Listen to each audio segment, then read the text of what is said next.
Selamat malam Bapak Ibu sekalian. Kita ketemu lagi di mata kuliah kedua pada semester 2 di periode 1. Ada mata kuliah strategi marketing yang akan dibawakan oleh Ibu Mega selama 7 pertemuan ke depan. Nah, Bu Mega akan ditemani ya. Akan ada partner Bapak Lukman Hakim namanya. Ini adalah sekretaris prodi kita di TI ya Bapak Ibu. Jadi Bapak Lukman yang akan menjadi dosen koordinator dalam mata kuliah strategi marketing ini. Jadi nanti untuk beberapa poin yang sudah sempat kita sampaikan di hari Senin, mungkin nanti Pak Lukman bisa sedikit mengingatkan tentang tata tertib perkuliahan, termasuk Bapak Ibu yang berhalangan hadir, tidak bisa mengikuti perkuliahan. Nanti untuk mata kuliah strategi marketing, izinnya adalah ke Bapak Lukman. Ya. Bapak Lukman sudah saya masukkan ke dalam grup kita, di grup TI Online. Jadi monggo Bapak Ibu bisa menyapa Pak Lukman di sana, bisa meminta izin pada waktu tidak bisa mengikuti perkuliahan di hari Rabu. Ya. Jadi kalau yang hari Senin kemarin, Bapak Ibu bisa meminta izin ke Mas Hendy, kalau yang hari Rabu ke Pak Lukman, seperti itu.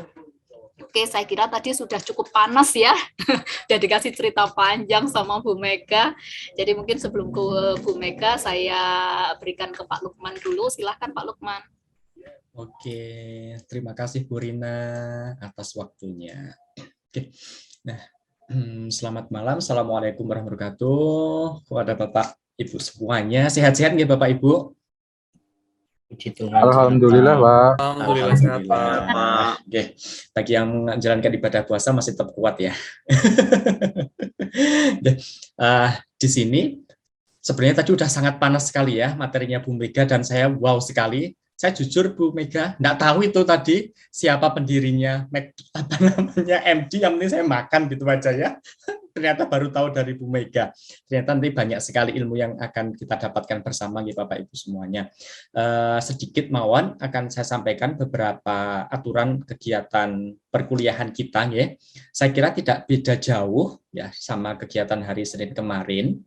Ya, bagi Bapak Ibu semuanya yang berhalangan hadir, untuk yang hari Rabu nanti boleh kontak saya, enggak usah sungkan-sungkan ya Bapak Ibu, di kontak mawon. Misalkan seandainya dari Bapak Ibu semuanya berhalangan tidak bisa mengikuti perkuliahan pada hari Rabunya seperti itu. Jadi nanti bisa kami rekap seperti apa, ngerti Bapak Ibu. Kemudian kegiatan perkuliahan kita itu berjalan dari 6:30 sampai jam 8:30. Jadi 2 jam nanti gitu ya, kita akan berdiskusi bersama dalam mata kuliah strategi marketing yang akan diampu langsung oleh Ibu Mega Mirasa Putri Cahyanti gitu ya. Beliau ini mungkin nanti beliau juga akan bisa kenalan lebih detail ya.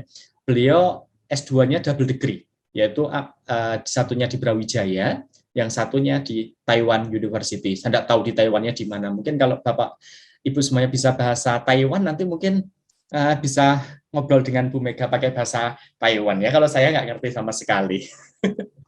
Oke, ya.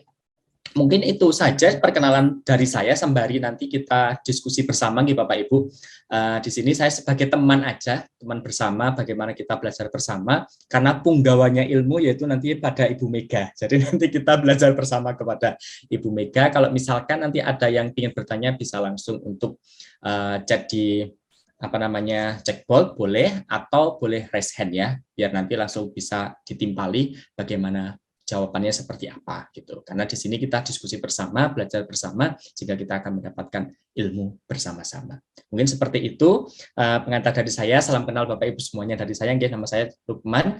Selanjutnya kita langsung masuk materi. Dalam hal ini mata kuliah strategi marketing akan disampaikan langsung oleh Ibu kita tercinta, Ibu yang paling cantik ya, Ibu Mega Mirasa Putri Cahyanti. Kepada beliau waktu dan tempat disilahkan. Meskipun tadi sudah sempat perkenalan ya, tapi menggunakan intro yang ironis, saya tadi bingung juga. Waktu dan tempat disilahkan Bu Mega. Mari. Terima kasih Pak Lukman. Sama-sama Bu. Duh, ini kayak kelasnya spesial banget loh, harus dibuka sama dekannya langsung dan sekprodinya gitu ya. Luar biasa. Saya jadi penasaran nih gitu ya, kira-kira Bapak Ibu nih background-nya apa gitu ya. Nanti kita sambil sambil jalan, sambil kita diskusi ya. Jadi misalnya ada beberapa materi yang saya sampaikan, kemudian ternyata dalam dunia prakteknya gitu ya berbeda atau mungkin ada sedikit perbaikan, itu Bapak Ibu bisa raise hand langsung gitu ya. Karena saya juga biasanya banyak diskusi kalau misalnya siswanya justru punya banyak pengalaman di dunia praktek ya. Karena saya juga mengajar di kelas S2. Ini pertemuan pertama kita. Ada 7 pertemuan. Ini ada beberapa perkenalan dari saya. Perkenalkan, nama saya adalah Mega Mirasa Putri. Bapak Ibu bisa panggil saya Mega. Ini saya punya Instagram, Mega MC _nya 2 kali. Bapak Ibu bisa berteman dengan saya di sana karena kita masih akan 7 pertemuan ke depan gitu ya. Sedikit education background saya dan beberapa work experience. Jadi benar saya S1, S2 double degree di Brawijaya University, kemudian saya 2012 sampai 2014, 2 tahun. Saya ambil Master of Tourism Management. Jadi saya kuliah di National China University, Taiwan selama 2 tahun. Kemudian 2014 saya kembali ke Indonesia, saya mengabdikan diri saya menjadi dosen langsung di Institut Teknologi dan Bisnis Asia Malang. Jadi sebelum rektornya belum Bu Risa, saya udah di sini gitu ya. Bu Risa masih sekolah di Harvard, saya sudah jadi dosen di Asia gitu ya. Sampai sekarang akhirnya Asia menurut saya sudah sangat banyak perkembangan karena mahasiswanya dan juga dosen-dosennya juga terus sama-sama belajar gitu ya. Oke, kita akan berbicara materi hari ini mengenai customer relationship management ya. Jadi kalau misalnya Bapak Ibu background-nya manajemen, bisnis ya, pasti familiar dengan istilah CRM ya. Atau kita ngomongnya customer relationship management. Nah, strategi bisnis di seluruh perusahaan yang dirancang untuk mengoptimalkan profitabilitas dan kepuasan pelanggan dengan berfokus pada kelompok pelanggan yang sangat jelas dan tepat. Jadi kalau misalnya bisnis zaman sekarang, kita harus pinter-pinter istilahnya menjalin relationship terhadap customer kita. Khususnya kita nggak bisa ngomong customer ya, yang new customer saja, tapi kita bisa ngomong mengenai pelanggan. Nah, simple dulu deh, kira-kira Bapak Ibu pasti paham gitu ya, apa bedanya customer dengan pelanggan. Oke, kira-kira ada yang mau bersuara nggak ya? Apa ya Bu bedanya customer dengan pelanggan? Kalau background manajemen sih udah pasti paham gitu ya. Coba kalau yang lainnya, kira-kira apa bedanya end user atau customer dengan pelanggan? Oke, ini Bu Putri mau raise hand. Silakan Bu Putri langsung saja bersuara. Iya, sepemahaman saya untuk customer itu orang yang memang datang untuk membeli dan baru sekali beli. Kalau misalnya pelanggan itu sudah berulang kali, sudah loyal sama bisnis ownernya, sudah loyal dengan produknya, itu disebut dengan pelanggan. Yes, thank you Bu Putri. Jadi sebenarnya customer tuh bisa juga lebih luas ya. Jadi kalau misalnya kita ngomongin secara harfiah pengertian dari customer itu kan adalah sekelompok orang atau individu yang beli produk ke produsen. Jadi kalau retail itu juga bisa disebut dengan customer, tapi mereka membeli produk ke produsen untuk dijual lagi gitu ya. Tapi kalau misalnya yang customer atau end user yang dijelasin Bu Putri tadi benar sekali, mereka hanya sekali beli, 2 kali beli.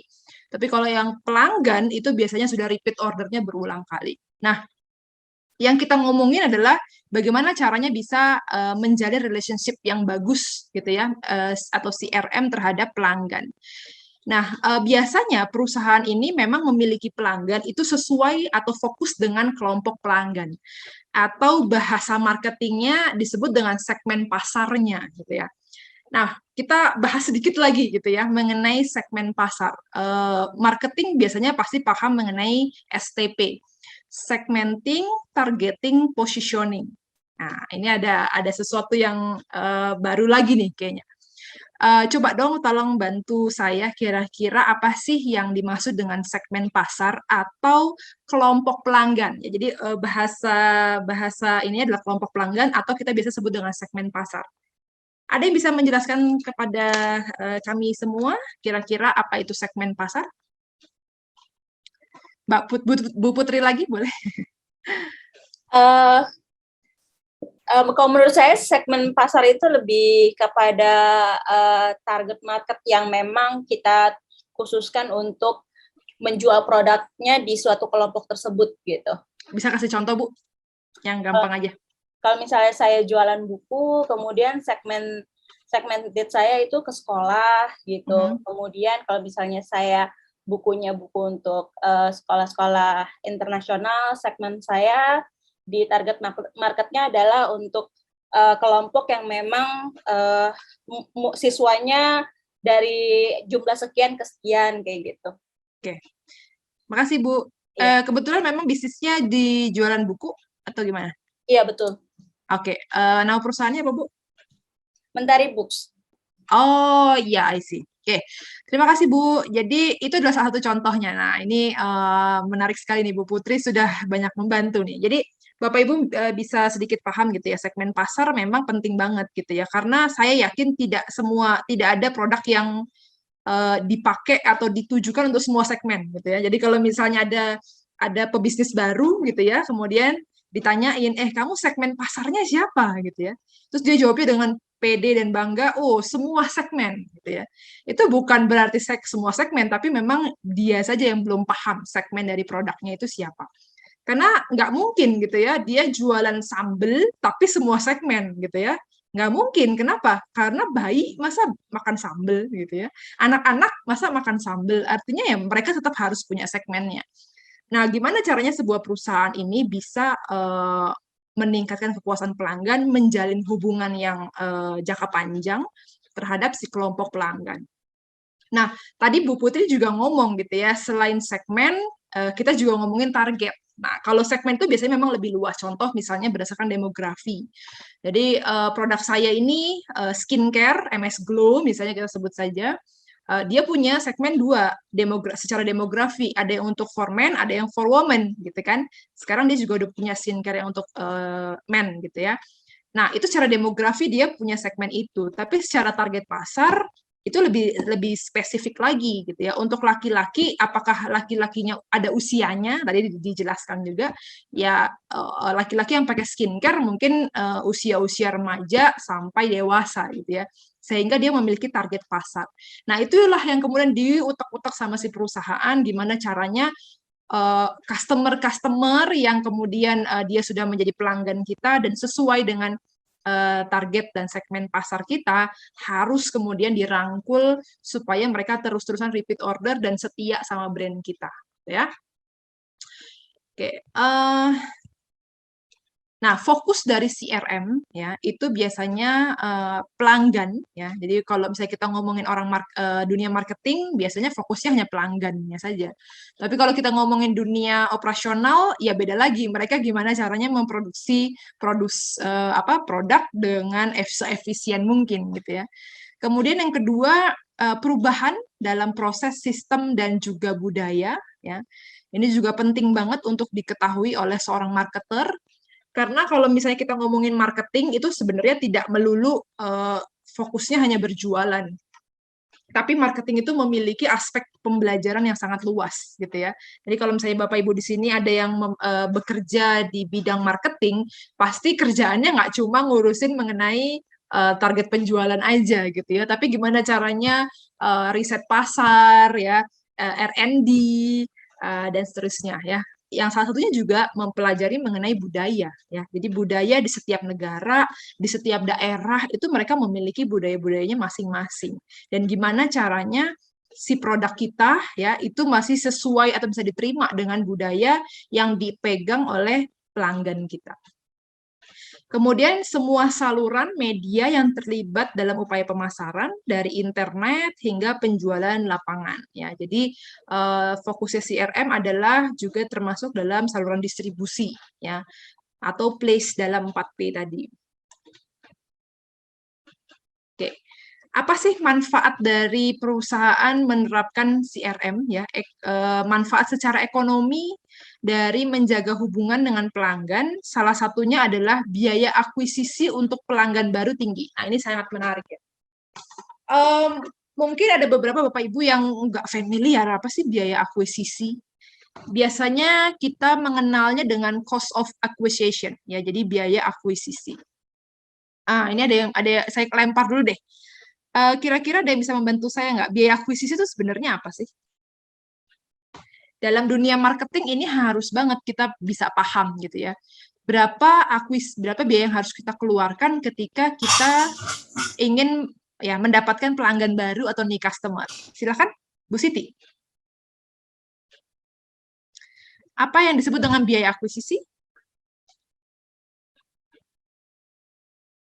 Silakan, ada yang mau membantu? Keuntungan bersih perusahaan bukan, Bu? Keuntungan bersih perusahaan. Oke, biaya akuisisi kurang tepat. Ada lagi? Keuntungan bersih itu kita ngomongnya biasanya revenue, profit gitu, atau ya itu adalah keuntungan bersih, omset dikurangi biaya. Oke, ada lagi yang mau menjawab biaya akuisisi? Nah, ini kalau di startup ini kalau di startup ini biasanya biaya akuisisi sangat diperhitungkan sekali ya, karena yang namanya startup itu mereka harus mencari pelanggan baru. Nah, problems-nya pelanggan baru itu nggak semudah seperti provider misalnya, gitu ya. Hanya mengambil pelanggan yang tadinya pakai Telkomsel, gimana caranya dia pindah ke Indosat, gitu ya. Nah, ini mungkin ada yang kerja di provider pasti paham betul gitu ya, gimana caranya switching customer supaya mau pindah ke merek kita setelah mereka loyal dengan brandnya ya. Nah, kalau misalnya startup, biasanya mereka kan gimana caranya orang yang tadinya nggak pakai, jadi pakai, gitu ya. Gojek itu kan seperti itu. Kita dulu nggak kepikiran gitu ya, naik ojek pakai aplikasi, belanja makanan pakai aplikasi, gitu ya. Kita nggak kepikiran untuk hal tersebut, tapi akhirnya mereka mengeluarkan biaya yang sangat banyak di awal, ya, yang disebut dengan biaya akuisisi.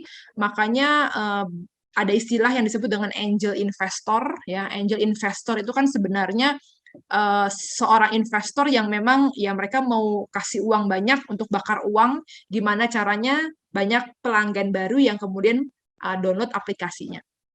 Nah, biaya akuisisi ini adalah biaya yang mereka keluarkan, contoh misalnya Gojek gitu ya, mengeluarkan 1 miliar, tapi mereka mendapat pelanggan baru 1 juta gitu ya. Sehingga kita ngomong biaya akuisisinya adalah 1 miliar dibagi 1 juta. Ya, kasarannya sekitar 100.000, sehingga satu orang biaya akuisisinya adalah 100.000 misalnya. Atau berapa sih 1 miliar dibagi 1 juta? 1.000 ya, nolnya 3 gitu ya. Nah, itu kemudian disebut dengan biaya akuisisi per satu pelanggan baru. Nah, daripada kita harus mengeluarkan biaya yang terus-menerus untuk bisa mendapatkan new customer, ada perusahaan yang memiliki strategi kita lebih baik mempertahankan pelanggan. Nah, itulah salah satu manfaat dari CRM. Karena kalau misalnya mencari new customer, berarti harus ada biaya akuisisi atau biaya promosi yang harus besar dikeluarkan. Kemudian yang kedua, pelanggan lama itu menghabiskan lebih banyak uang daripada yang baru. Ya, jadi terkadang ada strategi-strategi tertentu yang memang diberikan khusus untuk mereka yang loyal. Nah, ini ada cerita menarik juga nih Bapak Ibu. Di Amerika itu ada satu supermarket terkenal, swalayan terkenal, namanya Target. Ya, Target. Jadi Target itu kayak kalau di Indonesia kayak hypermart gitu lah. Nah, kebetulan Target ini sedang mencoba untuk menggunakan big data. Wah, ya, jadi ini kan lagi happening banget nih, gimana caranya menjalin customer relationship menggunakan data yang mereka miliki. Ya, ini kita nanti akan sedikit membahas ya, karena CRM ini salah satunya juga harus melibatkan teknologi dan juga data. Nah, si Target ini ceritanya mereka memang sudah terbiasa menerima pembelian secara online. Jadi ada pelanggan-pelanggan mereka yang sudah terbiasa mereka belanja secara online, kemudian barangnya diantar sampai ke rumahnya. Nah, khusus untuk para pelanggan online ini, ya, mereka kan sudah ketahuan nih, setiap bulan pasti belanjanya A, B, C, D, E, gitu ya, sudah ada listnya, gitu ya. Nah, mereka itu sengaja mau bikin promo khusus untuk pelanggannya yang sedang hamil, ya. Wah, seneng kan, pasti ibu hamil, tiba-tiba ketika dia lagi hamil, dia dikasih hadiah sama si target gitu kan. Nah, target ini dia menggunakan kecerdasan buatan gitulah ya istilahnya, dengan melihat yang tadinya contoh misalnya nih ibu ini biasanya dia beli pembalut misalnya, kemudian bulan ini jadi dia nggak beli gitu ya, jadi istilahnya telat haid ya. Kemudian setelah itu perilakunya berubah menjadi dia lebih sering beli susu untuk ibu hamil. Nah, sehingga si kecerdasan buatan ini menyimpulkan bahwa pelanggan kita lagi hamil. Jadi sebatas itu aja, sehingga semuanya based on data gitu ya, bukan people. Nah, suatu ketika si target ini datanglah ke sebuah rumah dari customer-nya yang menurut data dia hamil. Ya, dia bawa hadiah, dia datang, tok tok tok tok gitu ya. Selamat malam, benar ini rumahnya Bunga ya, sebut saja Bunga ya. Bapaknya keluar, dia bilang, "Oh ya, benar saya ayahnya. Pak, selamat ya, ini Bunga ini hamil.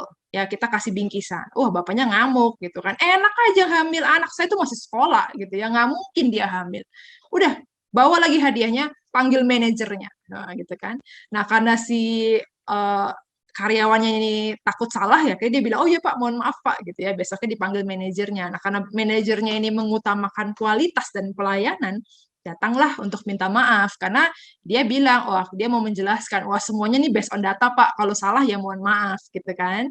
Ya udah, pas dia datang manajernya besoknya mau minta maaf, bapaknya udah bilang, "Nggak usah minta maaf, kamu benar, anak saya benar-benar hamil," gitu ya. Artinya adalah, datanya lebih tahu daripada bapaknya gitu ya. Ini adalah sebuah cerita yang menarik gitu ya menurut saya, bahwa ke depannya mungkin teknologi akan seliar itu informasinya gitu ya. Mereka akan mungkin lebih paham mengenai kita dibandingkan orang terdekat kita sendiri ya. Gitu ya. Nah, itu adalah salah satu manfaat juga ya, bagaimana ketika kita bisa menjalin hubungan dengan pelanggan lama. Kemudian pelanggan itu biasanya kalau yang seneng ya, puas dengan produk atau jasa kita, itu biasanya mereka rekomendasi ya ke teman, ke keluarga ya. Dan juga biaya pemesanan lebih rendah untuk pelanggan yang sudah mapan ya.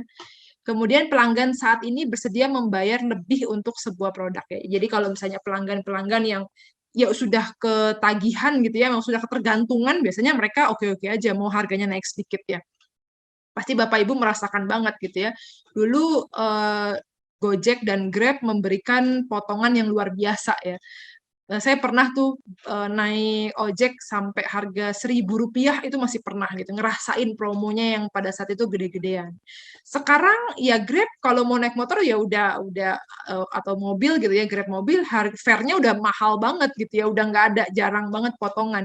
Tapi gimana, udah namanya ketergantungan gitu ya, ya mau nggak mau kita pesan. Ya itu yang kemudian disebut dengan pelanggan. Ya jadi sebenarnya saya ini termasuk pelanggan dari Grab dan Gojek ya. Menurut saya banyak anak muda juga yang seperti saya gitu ya, sudah menjadi pelanggan, sudah tergantung dikit-dikit, lapar sedikit, mager gitu ya, tinggal GrabFood aja. Gitu ya, walaupun harganya agak sedikit mahal, it's okay. Yang penting kita nggak capek untuk datang ngantri dan seterusnya. Nah, ini ada beberapa rumusnya ya, customer acquisition cost, jadi total biaya beban pemasaran dibagi dengan pelanggan yang diperoleh. Biasanya diketahui berapa biayanya dalam satuan rupiah. Oke. Nah, kalau kita ngomongin mengenai customer yang happy, customer yang baru dan juga customer yang lama, ya, biasanya kita bisa menjelaskan dengan kalau current customer itu ada dibagi menjadi dua. Ada yang happy, ada yang unhappy. Nah, ini bahayanya yang ini nih, yang unhappy gitu ya. Kalau yang happy customer, ya pastinya dia akan beli lagi gitu ya. Dan yang paling keren adalah dia referensi ke teman gitu ya, ke keluarganya, ke saudara-saudaranya. Tapi kalau yang unhappy, ya biasanya dia akan beli dari kompetitor yang lain di waktu selanjutnya, waktu yang akan datang. Kalau di new customer, ya dia biasanya memiliki cost akuisisi yang tinggi dan proses ordernya yang istilahnya memberikan banyak cost ya. Ini adalah skema istilahnya ringkasan gitu ya. Apa sih sebenarnya perbedaan dari new customer dengan pelanggan yang ada. Oke. Nah, sebuah CRM program yang sukses itu biasanya dia memperhatikan dua hal ini ya. Ini PowerPoint saya, sorry ada Inggris ada Indonesia. Yang pertama adalah transaksi yang outstanding ya, jadi dia terus-menerus melakukan transaksi, dan juga relationship with customer, jadi membangun relationship terhadap customer ya. Kemudian yang kedua adalah knowledge of customer behavior, jadi pengetahuan terhadap si perilakunya. Nah, ini penting banget juga untuk dipelajari oleh seorang marketers di dunia bisnis ya, bahwa perilaku konsumen itu harus diketahui, di mana walaupun perilaku konsumen itu sebenarnya berubah-ubah gitu ya, dan berbeda-beda. Tapi kita harus paham, khususnya pelanggan-pelanggan terhadap produk kita. Gitu ya.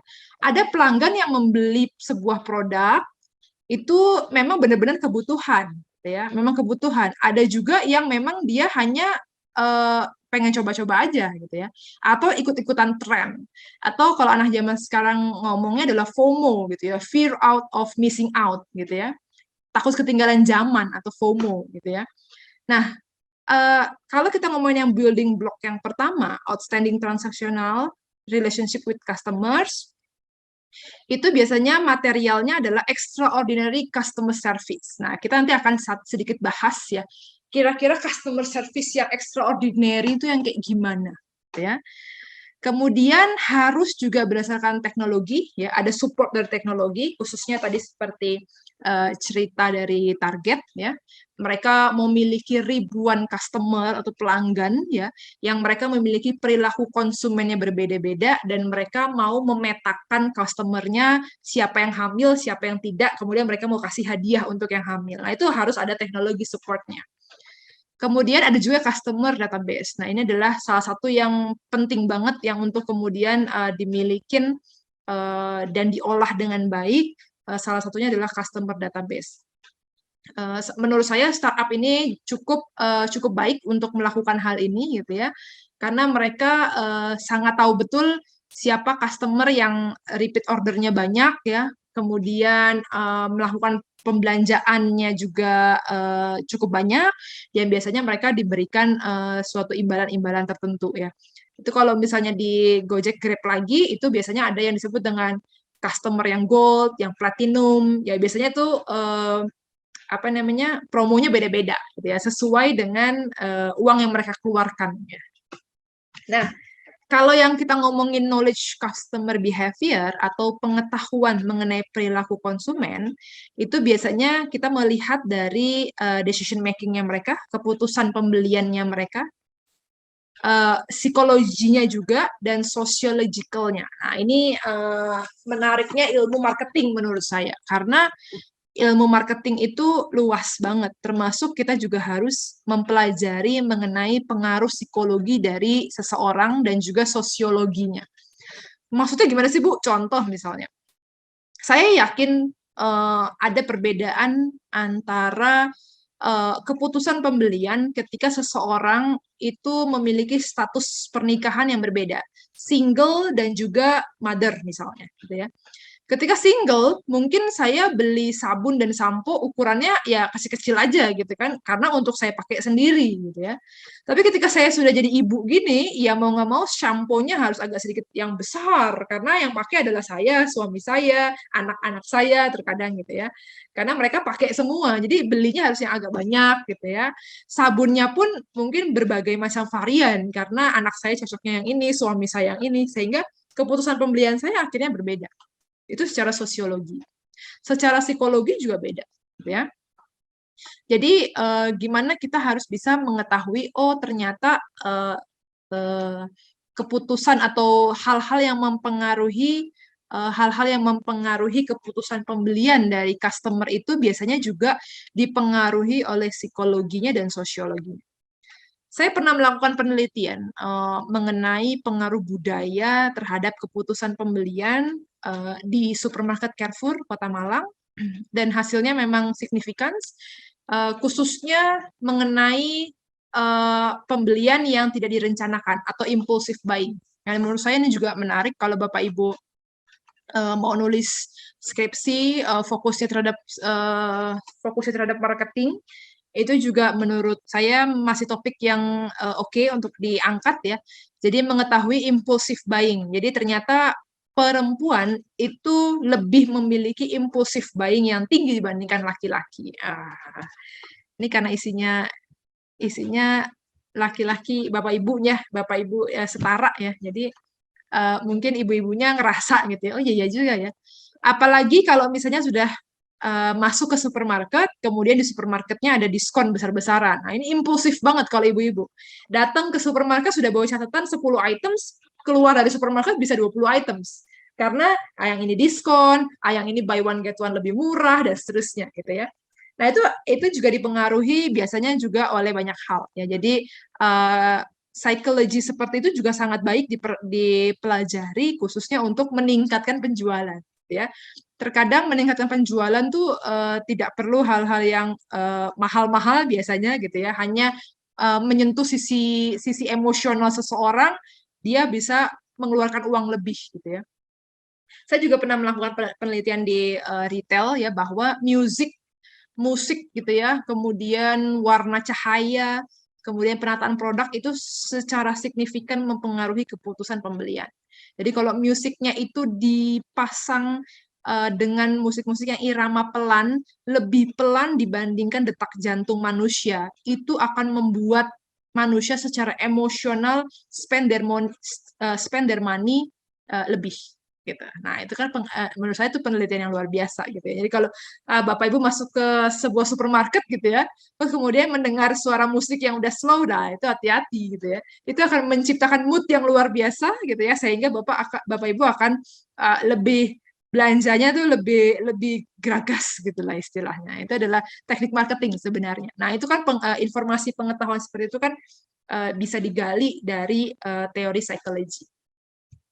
Ada pertanyaan Bapak Ibu sampai sini? Mungkin ada yang bisa dibahas kira-kira di tempat Bapak Ibu bekerja, apakah ada strategi-strategi khusus gitu ya, khususnya untuk meningkatkan penjualan yang berhubungan dengan psikologi dan sosiologi misalnya? Adakah di sini yang bekerja di dunia retail? Boleh, silakan Bapak Ibu. Di dunia retail adakah? Retail Dari saya, Bu. Silakan, Boleh, Pak. silakan. Ya, perkenalkan saya Eli. Saya bekerja di Mentari Books, PT Mentari Books Indonesia. Tepatnya saya di bagian customer service di toko bukunya, Bu. Okay. Jadi mungkin ini sekedar sharing aja. Jadi dari awalnya itu kan kita hanya berdiri sebuah toko gitu dalam bisnis ini, gitu, tempat saya bekerja gitu. Tapi kan setelah adanya pandemi itu kita menggunakan e-commerce kita seperti Tokopedia dan Shopee. Dan itu tentunya hal yang baru ya Bu untuk saya bekerja gitu, yang tadinya offline tiba-tiba harus online, dan bagaimana tuh kita bisa kita harus bisa tuh kayak tetap menjaga sales gitu kan, agar tidak turun gitu kan. Dan salah satu caranya, benar sih Bu, saya setuju dengan ilmu yang sudah tadi Ibu bagikan. Bagaimana caranya di situ saya punya database customer dari online, dari Tokopedia dan Shopee itu kan, itu sangat mudah sekali ya kita dalam mengambil data-data customer gitu, mulai dari email, kemudian nomor handphone, kemudian usia juga itu kan sudah bisa terlihat di situ gitu.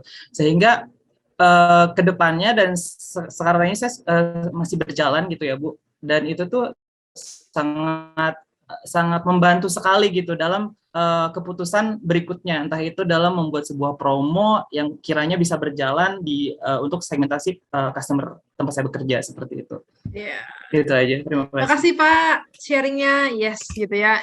Kayaknya semua industri Pak berubah gitu ya. Pendidikan juga termasuk gitu ya. Dulu saya harus ngajar tatap muka, bisa hahaha sama mahasiswa gitu ya. Sekarang boro-boro gitu ya, mahasiswanya pasif, diem aja, kadang sinyalnya juga naik turun gitu ya. Ya, tapi gimana caranya kita bisa menghadapi ini semua? Menurut saya itu adalah untungnya kita memiliki karyawan yang agile. Nah, ini sedikit nih. Jadi zaman sekarang kita tuh dibutuhkan salah satunya soft skill yang disebut dengan agile. Nah, ini tadi kayaknya Pak Sahili juga ngangguk-ngangguk, kayaknya sudah paham juga nih apa itu agile. Nah, jadi agile, menurut saya agile itu sangat dibutuhkan sekali di dunia sekarang gitu ya, khususnya yang adanya new normal ya, dengan perubahan yang tadinya semuanya offline, tatap muka, sekarang harus online. Dan menurut saya ke depannya ya hal ini juga pasti akan terus dilakukan gitu ya. Jadi agile itu adalah suatu soft skill yang harus dimiliki, bahasa lainnya adalah tangkas ya. Jadi kita harus bisa cepat beradaptasi dengan perubahan. Jadi menurut saya industri dan juga sumber daya manusia itu harus agile sekarang. Dan penjelasan tadi termasuk salah satu contohnya. Oke, ada lagi mungkin yang mau sharing di dunia retail? Ini kayaknya perusahaan Mentari ada banyak ya yang ikut kelasnya ya. Ada 11 orang, Bu. Oke, Nah, sisanya salah dong. satunya Pak, kan ya Pak Ludi tadi ya. Iya, betul. Oke. Yang lainnya gimana Pak? Apa tuh? Background-nya karyawan apa? Jadi banyak sih sebenarnya, kita dari bermacam-macam juga. Ada kita dari tim delivery juga.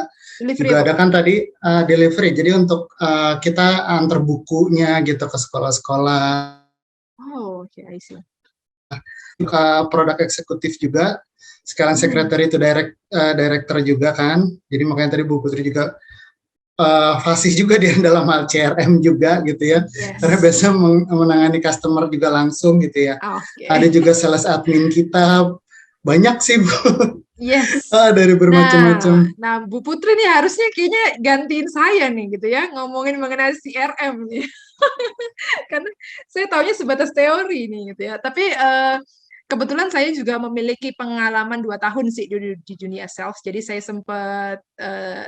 sempat ngerasa bahwa aduh kayaknya nggak bisa nih kalau cuma belajar teori. Jadi 2 tahun saya sempat cuti jadi dosen, saya terjun ke dunia praktek. Saya melakukan sales di dunia yang sebenarnya gitu ya. Kemudian saya kembali lagi, saya ngajar, kemudian ada sedikit bekal lah untuk kemudian ternyata di dunia sales memang berbeda terkadang gitu ya. Menurut saya sih segitu ya. Berbeda, apalagi kalau harus berjualan gitu ya. Saya karena di sini kan mungkin banyak sales juga ya, di bagian sales ya, atau marketing ya. Biasanya banyak sekali pelatihan-pelatihan yang harus dimiliki oleh seorang sales gitu ya. Soft skill yang harus dimiliki oleh seorang sales. Salah satunya apa? Coba sebutin ke saya. Soft skill yang harus dimiliki oleh sales apa? Speaking. Pandai berbicara. Yes, gitu ya. Setahun Pak, 1 bulan 2 bulan, wah saya kan ngerasa dosen, ngomongnya gampang lah. Product knowledge saya bisa kuasai, saya bisa jelaskan.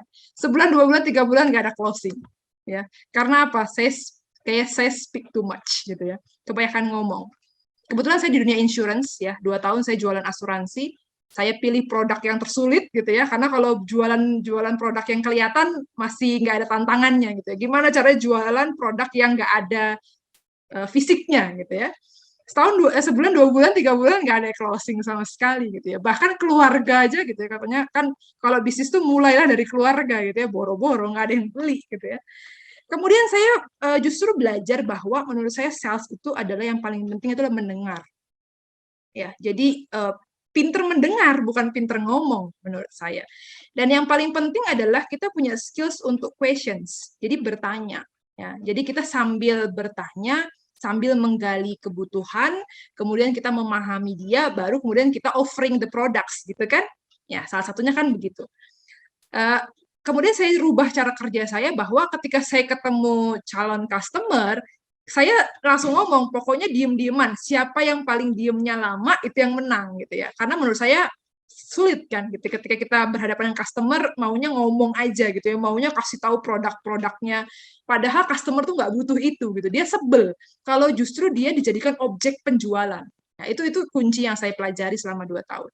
Tapi ketika kita bisa ngomong, kita bisa jadikan dia sebagai partner, baru ketika mereka memiliki problems, kita solving the problems, itu mereka bisa lebih oke untuk menerima. Nah, menurut saya sih salah satunya adalah mendengar. Nah, ngomongin masalah bahasa Cina, ini sebenarnya ada menariknya gitu ya. Nanti pertemuan ke depan kita akan bahas sedikit. ya mengenai sales, bahwa bahasa China dari mendengar itu adalah Ting, gitu ya. Ting, ada yang bisa Mandarin nggak ya di sini? Jadi kalau misalnya Bapak Ibu tertarik dengan bahasa ya, jadi bahasa Mandarinnya mendengar itu adalah Ting. Dan ternyata di tulisan aksara Mandarin, Ting itu terdiri dari 3 panca indera. Mata, telinga, dan hati. Artinya apa? Filosofi dari mendengar itu bukan hanya menggunakan telinga, tapi kita juga harus melibatkan mata dan hati kita. Gitu. Jadi katanya seperti itu, gitu ya. Jadi ketika mendengarkan menggunakan hati, maka calon customer kita akan kelepek-kelepek. Ya. Jadi 2 tahun saya punya pengalaman di sana, gitu. Tapi 2 tahun menurut saya masih kalah lah dengan yang lebih lagi, gitu ya. Makanya Tapi di sini sudah kita, terbukti ya Bu Pega ya. maksudnya kita di sini sharing aja Pak, sharing aja. Pindaw lah Bu. Cincai lah Pak ya. Betul-betul na tajaya Bu Yolo. Wah, ini ada yang Loh, bisa Pak Pascal bisa Mandarin nih. ternyata. Waduh. Jadi iya benar Pak. Jadi Taiwan, China itu mereka kasih beasiswa ke banyak negara-negara berkembang di Asia. Salah satunya adalah membuat mereka bisa bahasa Cina. Karena mereka punya visi jangka panjang untuk bahasa Mandarinkan negara Asia. Jadi nanti sesama Indonesia, Malaysia, Singapura tuh bukan bahasa Inggris, tapi ngomongnya bahasa China. Dan itu terjadi. Saya sama teman saya orang Malaysia, pertama kita ngomong, udahlah kita ngomong Melayu saja lah gitu ya. Tapi ternyata bahasa Melayu tuh beda loh gitu ya. Dia ngomong sepatah dua patah kata ngerti, tapi satu kalimat saya nggak paham gitu ya. Ya udah kita ngomong bahasa Inggris saja ya.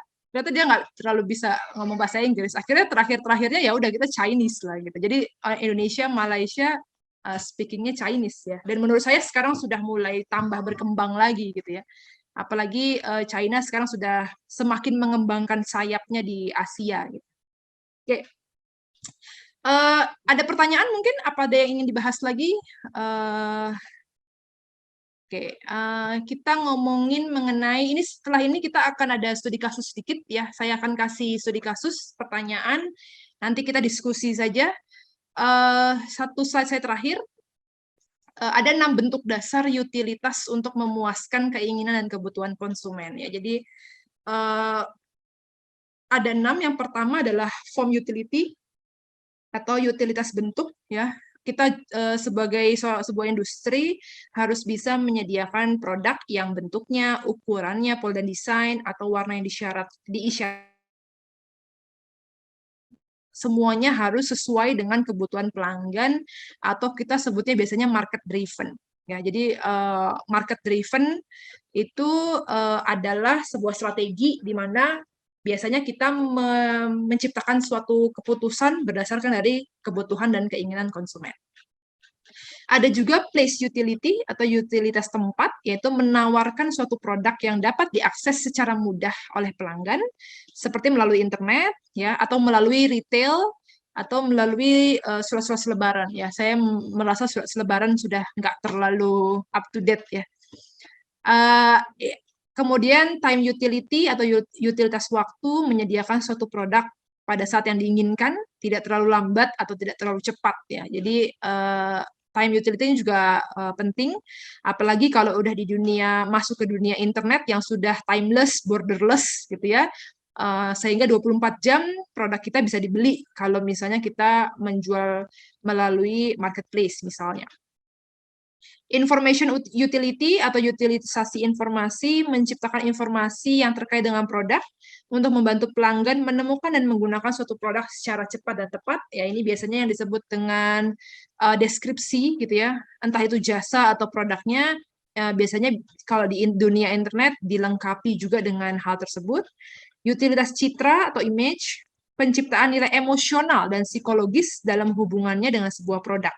Ya, jadi ini juga salah satu strategi marketing yang terbaru, bagaimana seorang industri di dunia marketing khususnya bisa menciptakan nilai emosional yang bisa menghubungkan sebuah produk dengan pelanggannya, gitu ya. Wah, gimana tuh ya Bu ya caranya ya menciptakan emosional antara sebuah produk gitu ya. Ya banyak hal caranya, ya. Nanti kita akan bahas setelah ini di studi kasus. Kemudian possession utility atau utility kepemilikan, yaitu ketika pelanggan membeli produk, mereka akan memperoleh kepemilikan atas produk itu. Sehingga mereka memberi kepuasan dengan mengetahui bahwa produk itu milik mereka atau jasa itu telah dicoba gitu ya. Nah, ini juga strategi yang terbaru yang disebut dengan experience marketing. Oke. Studi kasus ya. Saya akan memberikan Bapak Ibu waktu 5 menit untuk membaca, kemudian ada pertanyaan yang harus Bapak Ibu jawab, kemudian nanti kita akan diskusi 15 menit, saya bisa panggil satu persatu atau nanti Bapak Ibu langsung saja menjawab gitu ya. Oke, sebelum studi kasus ada satu videonya, jadi kita akan berbicara mengenai satu tempat pariwisata yang dia punya cara marketing yang unik, yaitu yang disebut dengan Telaga Sampiren. Ini adalah sedikit cuplikannya mengenai Telaga Sampiren. Suaranya kedengeran ya? Belum ada, Bu. Oke, sebentar, share sound.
Oke, jadi ini ada sedikit spotlight gitu ya mengenai tempat wisata dari Telaga Sampiren.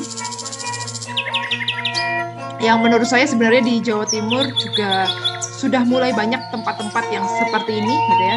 Tempat-tempat yang nature based atau berbasis alam yang kemudian dijadikan tempat wisata.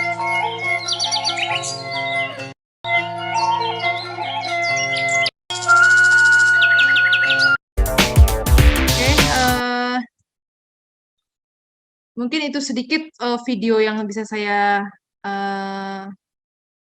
sampaikan. Kemudian untuk studi kasusnya, sebenarnya saya sudah kirim ke admin. Mungkin Bapak Ibu bisa sambil dibuka. Betul. Apakah yang kemarin ya Bu ya, dikirimkan studi kasus dalam bentuk Word itu ya? Betul. Oke. Sebentar. Bapak Ibu boleh untuk lihat di Google Classroom-nya, di situ sudah ada yang bentuk dalam Word ya, studi kasus. Boleh. Oke.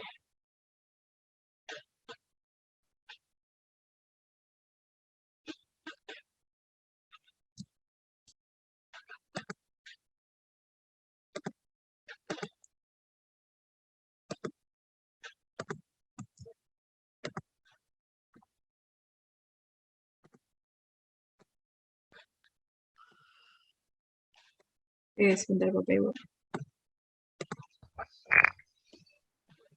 Nggak di-share screen aja ya Bu ya? Ya, saya share screen aja. Baik. Sebentar. Jadi studi kasusnya adalah cara baru mendatangkan laba melalui pengalaman luar biasa atau yang disebut dengan experiential marketing. Jadi ini teori ini pernah disampaikan juga oleh salah satu guru besar dari Universitas Indonesia, Profesor Renat Kasali. Saya termasuk juga fans berat beliau, buku-bukunya saya baca juga. Jadi beliau sempat mengatakan bahwa zaman sekarang shifting era di mana semua industri harus melakukan marketing dengan experiential marketing. Apakah itu experiential marketing? Silakan dibaca. Kemudian ada pertanyaan diskusi 1, 2, 3. Silakan Bapak Ibu sambil sedikit underline aja kira-kira mana yang menjadi jawabannya. Saya kasih waktu 5 menit, silakan mulai dari sekarang. Atau boleh bagi Bapak yang mungkin tidak jelas, ini saya share untuk yang disampaikan oleh Bu Mega. Boleh bisa di-download kalau misalkan seandainya bacanya kurang jelas seperti apa. Tapi kalau udah jelas, bisa langsung baca. Oke, mungkin yang Bapak Ibu yang sudah selesai membaca, silakan bisa dijawab pertanyaan diskusi. Yang pertama, tahapan experiential marketing, ada 4. Mungkin siapa yang ingin menjawab nanti bisa langsung ngomong saja. Kemudian, apa bedanya teori experiential marketing dengan pemasaran tradisional? Nah, ini yang di bidang pemasaran pasti bisa menjelaskan. Kalau bisa dengan contoh. Kemudian, pelajaran apa dari experiential marketing yang dapat diambil oleh para penyedia jasa lainnya dari Kampung Sampiran?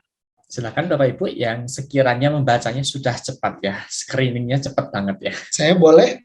Boleh, silakan. Iya. Pertanyaan pertama ya, Jadi, Pak. ya untuk tahapannya ya dari experiential marketing yaitu yang pertama harus merangsang kelima indera pelanggan. Yang kedua itu mengacu pada perasaan. Jadi kan di contoh Telaga Sampiran ini dia memberikan pemandangan yang indah gitu ya, dan juga pelayanan yang memuaskan gitu. Jadi perasaan ditentukan oleh suasana hati dan emosi pengunjung gitu ketika disampaikan ke customer.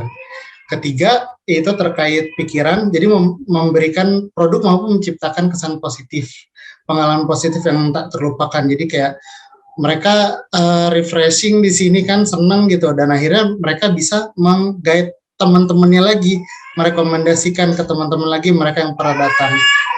Nah, lalu yang keempat adalah tentang hubungan gitu ya. Jadi para pemasar Kampung Sampiran punya konsep yang berbeda.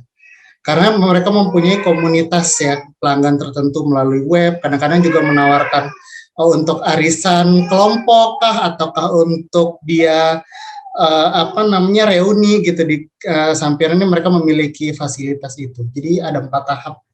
Gitu, Terima kasih, Pak. Thank you. Yes, ya. Jadi ada 4 tahap mengenai experiential marketing. Tadi beberapa teori sudah saya sebutkan gitu ya. Bagaimana caranya memberikan sebuah teknik marketing yang bisa menyentuh secara emosional. Nah, ya ini adalah salah satu caranya gitu ya. Karena emosional itu biasanya ada juga perasaan, pikiran ya. Jadi kalau perasaan ya dibuat nyaman dengan apa yang diberikan. Kalau pikiran ya dibuat positif. Supaya tidak terlupakan, terkesan, dan bahkan bisa merekomendasi. Jadi itu adalah salah satu strategi marketing untuk experiential. Yang kedua, apa bedanya experiential marketing dengan pemasaran tradisional? Silakan. Bu Putri lagi, Masa. Ini kayaknya. Atau mungkin yang lainnya, boleh, iya, silakan. Iya, Masnya banyak. Atau Bu Mega mau milih siapa sekiranya? Iya, makanya Pak Pasca Prasetya. Kayaknya. Oh, pilih Pak Pasca, silahkan. Selamat malam, Pak. Atau Bu Siti deh. Bu Siti Purwani. Susilawati. Ya, Susilawati. Saya yang nomor 3 aja, boleh nggak, Bu? Oh, boleh Bu Siti, silakan. Oh, nggak ada nomor 3, Bu. Itu habis 1, 2, oh, 2 iya, lagi. 2. Typo saya, sorry. Typo, ya. Silakan. Berarti saya milih nomor 3 aja ya, Bu. Ya, boleh, monggo. Pelajaran apa dari experiential marketing yang diambil oleh penyedia jasa lainnya dari Kampung Sampiran? Kampung Sampiran itu mempunyai konsep yang berbeda. Kampung Sampiran memiliki konsep yang berbeda dari resto-resto lainnya. Mungkin dia juga sebagai pelopor restoran yang bisa memberikan kenyamanan untuk merangsang kelima indera pelanggannya. Itu bisa dari emosinya juga, Bu. Di situ mereka bisa nyaman selain bisa makan. Mungkin, tapi sekarang juga sepertinya banyak sih, Bu, yang mencontoh seperti itu ya, nggak hanya Telaga Sampiran aja sih, Bu. Cukup, Bu. Thank you. Yes, ya. Jadi apa yang ingin disampaikan Bu Siti dulu gitu ya, secara tradisional restoran yang rame dikunjungi ya yang pasti rasanya enak. Udah itu aja gitu ya. Berkembang lagi nggak boleh yang enak aja, tapi penampilannya juga harus Instagramable. Sekarang berubah lagi, nggak cukup dengan itu semua. Harus yang bisa melibatkan 5 panca indera. Jadi panca indera yang melihat harus bagus gitu ya, dirasa lidah juga harus enak, dan bahkan bisa meningkatkan panca indera seperti pendengaran, kemudian bisa di apa, rasakan gitu ya. Jadi sekarang apa namanya, konsumen itu maunya lebih banyak lagi gitu ya. Nanti sebelum saya menjelaskan sedikit mengenai experiential marketing dari Profesor Renat Kasali, terakhir jawaban nomor 2. Ntar Bu, ini ada Bu Tri Lestari sama Bu Melinda. Coba Bu Tri Lestari silahkan, boleh. Resen ya tadi Pak? Ya, Reshain. Bu Tri, Oh, Reshain. kedengeran nggak suara saya, Pak? Ya, kedengaran Bu, silahkan. Mohon maaf, Bu Mega dan teman-teman, mohon maaf saya off cam karena lupa bawa webcam. Tidak apa-apa Bu. Bu, sorry, boleh di-share lagi nggak ya yang tadi mau sekalian baca? Mau menjawab pertanyaan nomor 2. Ya, siap Bu. Tadinya mau lihat mukanya Ibu. Oke. Mohon maaf Bu, saya lupa bawa webcam. Oke, saya Bu lupa bawa webcam dan lupa bawa kacamata. Boleh slideshow nggak? Dislike Bu, coba Bu. Maaf Bu. Maaf ya Bu, merepotkan Bu. Nggak apa-apa. Oke, untuk poin nomor 2, bagaimana teori experiential marketing, apa bedanya dengan pemasaran tradisional?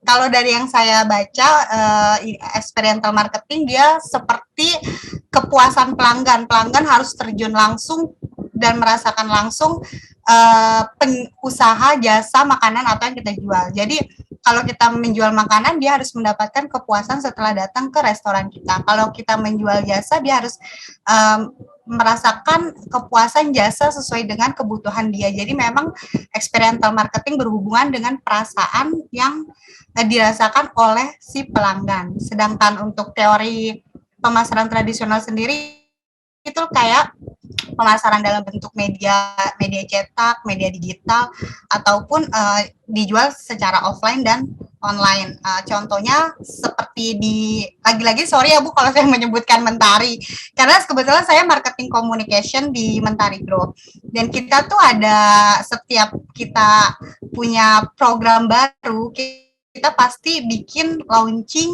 yang memang undang banyak orang. Tujuannya untuk apa? Untuk mereka tuh merasakan sendiri program kita.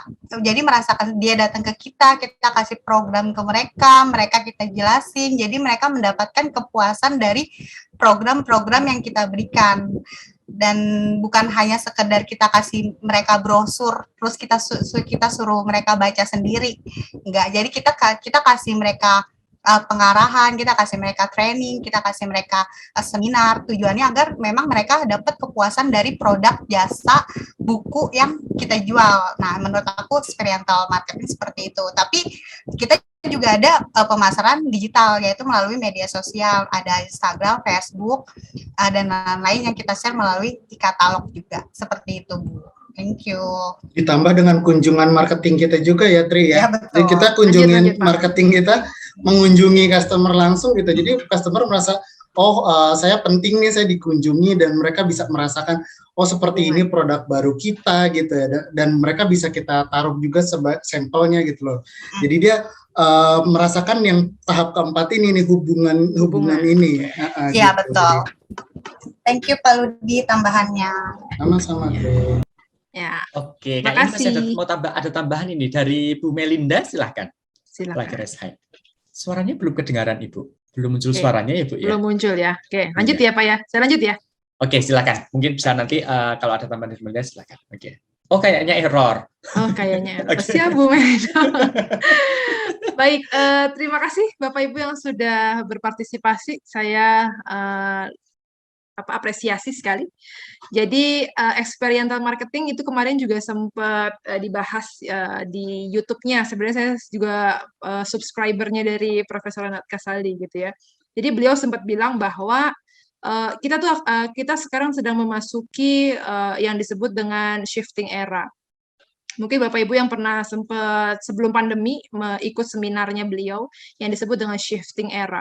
Jadi ada sebuah perpindahan era, ya, di mana sebenarnya perpindahan era ini terjadi khususnya ketika banyak generasi-generasi muda yang ngomongnya which is literally gitu ya, yang mendominasi mayoritas di Indonesia.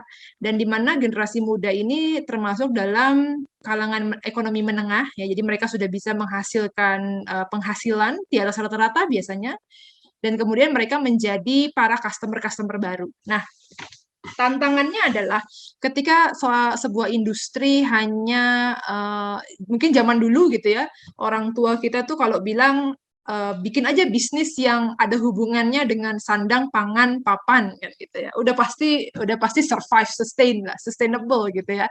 Kalau nggak makanan, perumahan, kemudian pakaian. Oh, itu kan kebutuhan dasar dari seorang manusia. Tapi ternyata teori itu sekarang udah nggak berlaku, Bapak Ibu. Jadi generasi muda ini atau yang disebut dengan generasi milenial ini, mereka lebih banyak spending uangnya justru bukan di 3 hal itu gitu ya. Ternyata menurut hasil penelitian mereka justru spendingnya lebih banyak kepada experience good ya. Jadi barang atau jasa yang bisa menciptakan pengalaman baru untuk mereka.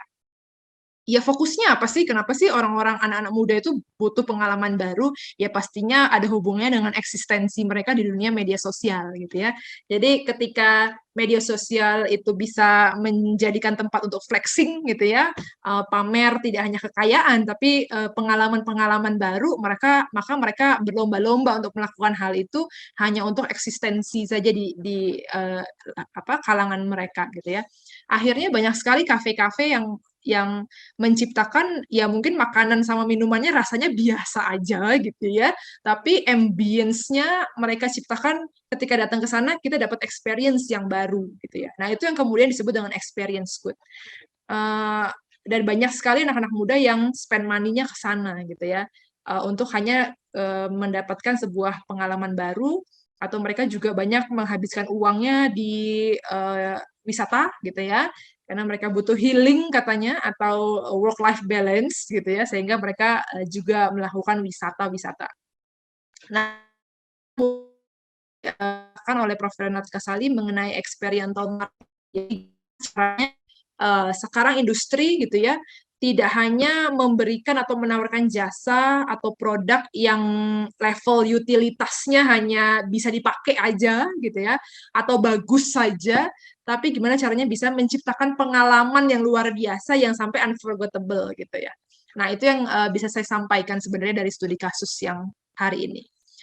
Nah, ini juga ada studi kasus yang sempat viral juga di masanya ya, ketika Ritz-Carlton Hotel, mereka juga salah satu hotel yang mendapatkan reward di Amerika sebagai hotel yang sangat memperhatikan quality, di mana quality itu sejalan dengan pelayanan yang luar biasa ya. Jadi ceritanya adalah ini kalau ikut 5D MBA-nya Pak Tanadi pasti sudah paham ceritanya ya. Jadi saya ceritakan lagi ya. Jadi ini ada sebuah boneka bernama Josie the Giraffe gitu ya. Jadi bonekanya adalah bernama Josie. Suatu ketika ada satu keluarga ya, isinya ibu, bapak, dan anak. Dia nginep di Ritz-Carlton ya. Nah, karena buru-buru ya bapak ibu ini akhirnya boneka kesayangan anaknya ketinggalan di hotel. Ya, jadi pas ketinggalan di hotel, udahlah si anak itu nangis terus gitu ya di perjalanan sampai di pesawat karena dia harus flight pagi kan. Dan ibunya nggak mungkin gitu ya kembali lagi ke Ritz Hotel untuk ngambil boneka anaknya. Nah, tapi karena anaknya nangis terus, akhirnya ditelepon lah, gimana ya caranya, bisa nggak ya dikirim gitu ya. Ternyata pihak hotel nih dia punya suatu cara gitu. Udah oke deh Bu, kita nanti kirimin foto aja gitu ya supaya anak ibu berhenti nangis. Nah, ternyata dia dikirimin fotonya seperti ini gitu ya. Jadi di setting seolah-olah si Josie ini lagi menikmati pelayanan yang ada di hotel tersebut ya, mulai dari massage ya, main golf, kemudian masuk ke tempat untuk pengawasan dan seterusnya ya. Sampai kemudian akhirnya si anak ini ngeliat fotonya dan dia ngerasa, oh iya ya bonekaku lagi holiday juga gitu ya, dan dia akan pulang secepatnya, sehingga akhirnya anaknya itu tidak nangis ya. Dan kebetulan orang tuanya ini dia share di medsos dan jadi viral. Dan itulah cerita dari Josie the Giraffe ya, yang istilahnya remarkable story. Jadi sebuah cerita yang tidak bisa terlupakan gitu ya, di mana kepuasan pelanggan itu tidak hanya yang istilahnya melayani ya, kalau hotel minimal kamarnya harus bagus, breakfast-nya enak gitu dan seterusnya, tapi lebih dari itu, more than that gitu ya, yang bisa menciptakan customer-nya jadi positif. Oke, nah managing customer satisfaction. Jadi kalau kita ngomongin CRM ya lagi-lagi satisfaction atau kepuasan konsumen. Elemen kunci kepuasan pelanggan yang pertama adalah memberikan manfaat paling dasar dari produk atau jasa. Ya, jadi kalau misalnya kita menjual makanan, ya paling dasarnya adalah bisa dinikmati, rasanya enak, gitu ya. Jadi paling dasar sajalah bisa memberikan manfaat. Baru kemudian menawarkan layanan dukungan secara umum, seperti bantuan pelanggan, kemudian menyiapkan sistem untuk mengatasi pengalaman buruk pelanggan. Ya. Jadi siapa industri yang mampu menyiapkan, membuka dengan mudah sistem untuk komplain pelanggan, maka hal tersebut yang akan bisa memenangkan hati dari konsumen, gitu ya. Tapi selain itu sebenarnya dari pihak perusahaan juga untung gitu ya, ketika ada konsumen yang komplain, sehingga itu bisa menjadi input dari kita ya untuk bisa melakukan perbaikan atau continuous improvement. Kemudian memberikan layanan luar biasa yang unggul dalam memenuhi preferensi pelanggan dan membuat produk atau layanannya tampak disesuaikan. Jadi itu ya tadi yang kita bahas yang disebut dengan layanan luar biasa, extraordinary. Customer experience management, jadi gimana caranya memanage sebuah experience dari customer. Ini adalah sebuah pendekatan yang mengakui bahwa dengan setiap interaksi, pelanggan belajar sesuatu tentang perusahaan yang akan mempengaruhi keinginan mereka untuk melakukan bisnis di sana di masa depan. Oke, kemudian memiliki pengalaman positif dengan bisnis menjadikan bagian dari persamaan nilai perusahaan. Ya, ini intinya adalah gimana caranya membuat interaksi supaya pelanggan itu lebih attached terhadap perusahaan. Karena ya itu tadi, kadang pelanggan itu sebenarnya pengennya simple sih, diperhatikan misalnya gitu ya. Kalau zaman saya dulu jadi sales ya minimal ulang tahun itu sudah hal wajib untuk diselebrasi gitu ya, minimal dikasih ucapan lah ulang tahun. Nah, jadi ada sebuah kebiasaan saya dulu setiap hari yang ngecekin gitu ya, siapa nih yang bulan ini nasabah saya ulang tahun, itu wajib banget harus diucapin misalnya. Kemudian pengalaman positif. Nah, ini ada juga selain ngomongin satisfaction, kita juga bisa ngomongin dissatisfaction atau ketidakpuasan ya. Jadi gimana caranya mengatasi ketidakpuasan. Problems-nya kalau customer itu nggak puas ya, biasanya ada yang mereka ngomong gitu ya secara umum ya, dan istilahnya di-share mengenai komplain mereka gitu ya. Walaupun sebenarnya sekarang juga harus hati-hati karena ada beberapa kasus yang sebenarnya dia komplain dengan pelayanannya rumah sakitnya, kita sebut saja rumah sakit, sempat ada yang viral, tapi malah sama rumah sakit itu di-issue balik gitu ya, dituntut kembali sebagai pencemaran nama baik gitu ya. Jadi terkadang komplain itu juga harus dilakukan dengan hati-hati gitu ya, karena alih-alih komplain malah istilahnya dituntut balik. Ada juga yang paling bagus ya ini yang private complaint gitu ya. Kalau private complaint ya jadi istilahnya perusahaan ini bisa dengan mudah menyelesaikan atau mencarikan solusinya gitu kan. Kalau misalnya public complaint biasanya ya sudah gitu ya, hanya memberitahu kepada netizen aja, tapi kalau private complaint ini bisa dicarikan solusinya. Ada juga yang dia nggak komplain gitu ya, tapi dia langsung stop buying aja gitu ya, stop buying, dan yang paling parah adalah warn the friend gitu ya, warn friends-nya, atau dia kasih omongan jangan beli produk ini gitu ya, atau jangan beli jasa ini, pakai jasa ini gitu ya. Atau ada juga yang techno action gitu ya. Kalau yang nggak ngapa-ngapain ya udah, nggak komplain juga nggak beli lagi gitu ya. Nah, ini ada beberapa pengalaman-pengalaman yang dilakukan oleh customer khususnya ketika mereka merasakan ketidakpuasan. Nah, seperti tadi saya sudah sampaikan bahwa untuk bisa support customer relationship management teknologi, ada software yang bisa dipakai ya. Salah satunya dengan menciptakan jadi komunitas online. Ini juga sudah banyak dilakukan di beberapa marketplace ya. Contohnya misalnya di Shopee, mereka bisa memberikan saran atas produk-produk yang mereka sudah beli, sehingga terkadang kita bisa pilih produk, kemudian baca dulu nih gitu ya, ulasannya gimana gitu ya.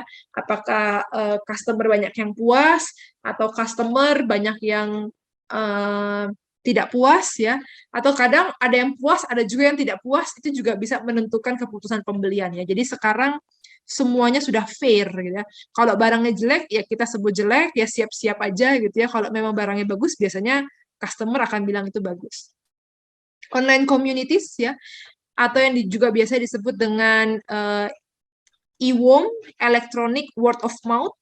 Jadi dulu word of mouth itu dilakukan secara istilahnya tradisional ya, jadi orang ke orang ngomong, di sini enak nih, di sini bagus nih ngomong.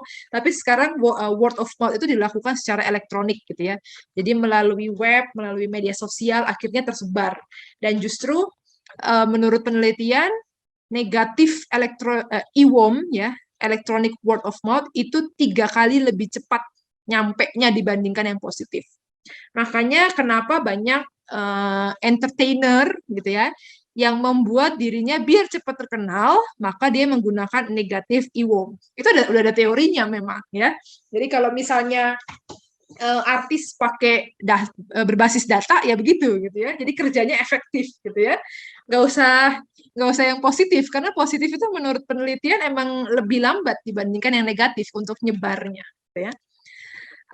Kemudian ada juga hosted call center ya. Jadi ada beberapa yang masih pakai call center. Jadi kalau call center juga masih melakukan hal itu. Kalau mau lapor barang kehilangan, mereka juga masih bisa call center yang bisa dihubungi 24 jam. Customer Information Management System ya, dengan blog, social networking dan lain sebagainya. Ini ada beberapa recommended CRM software package for business ya. Ada beberapa yang bisa diakses, tapi kemarin saya coba akses yang salesforce.com ini yang sepertinya banyak dipakai gitu ya. Termasuk Gojek juga pakai salesforce.com ini khususnya untuk menjaga hubungan. Jadi mereka bisa mengolah datanya dari pelanggan-pelanggan yang sudah pakai Gojek, harus diapain, harus dikasih promo apa gitu ya.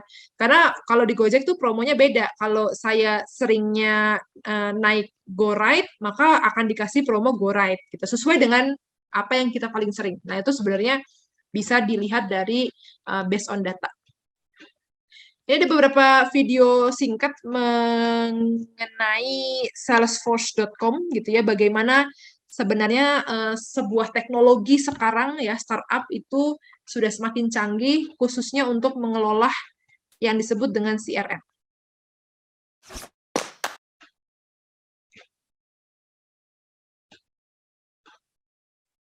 Hi there. You may be working from here, or here, or even here. No matter where you're working, Salesforce can bring your company and customers together from anywhere. How do we do that?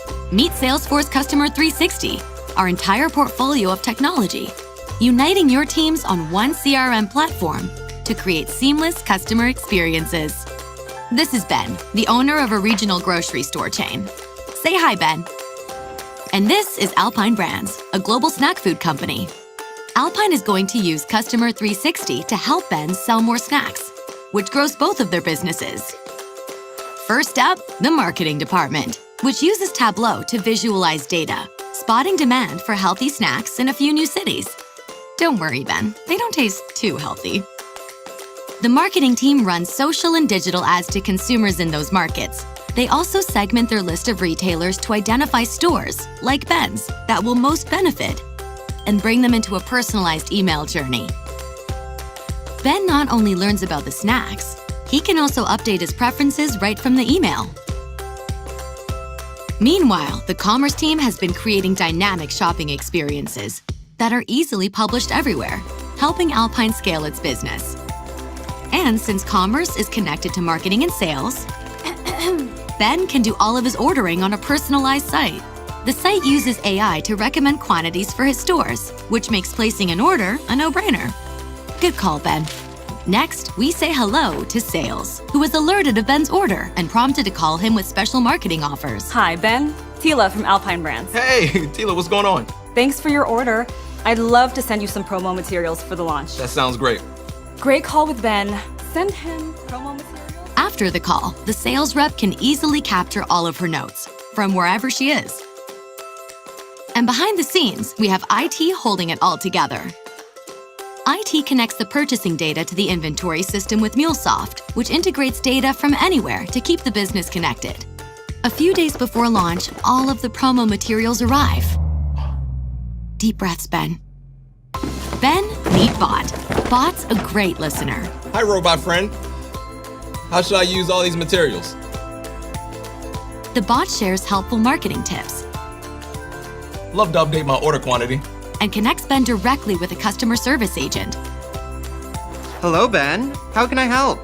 The agent can see all of his customer history and update the order in real time. You got it. Ken for Ben. He helps Ben out and also points him to Trailhead, where he can take free courses to keep his business on track. The new products launch. They're a great success. I'd say that calls for a victory snack.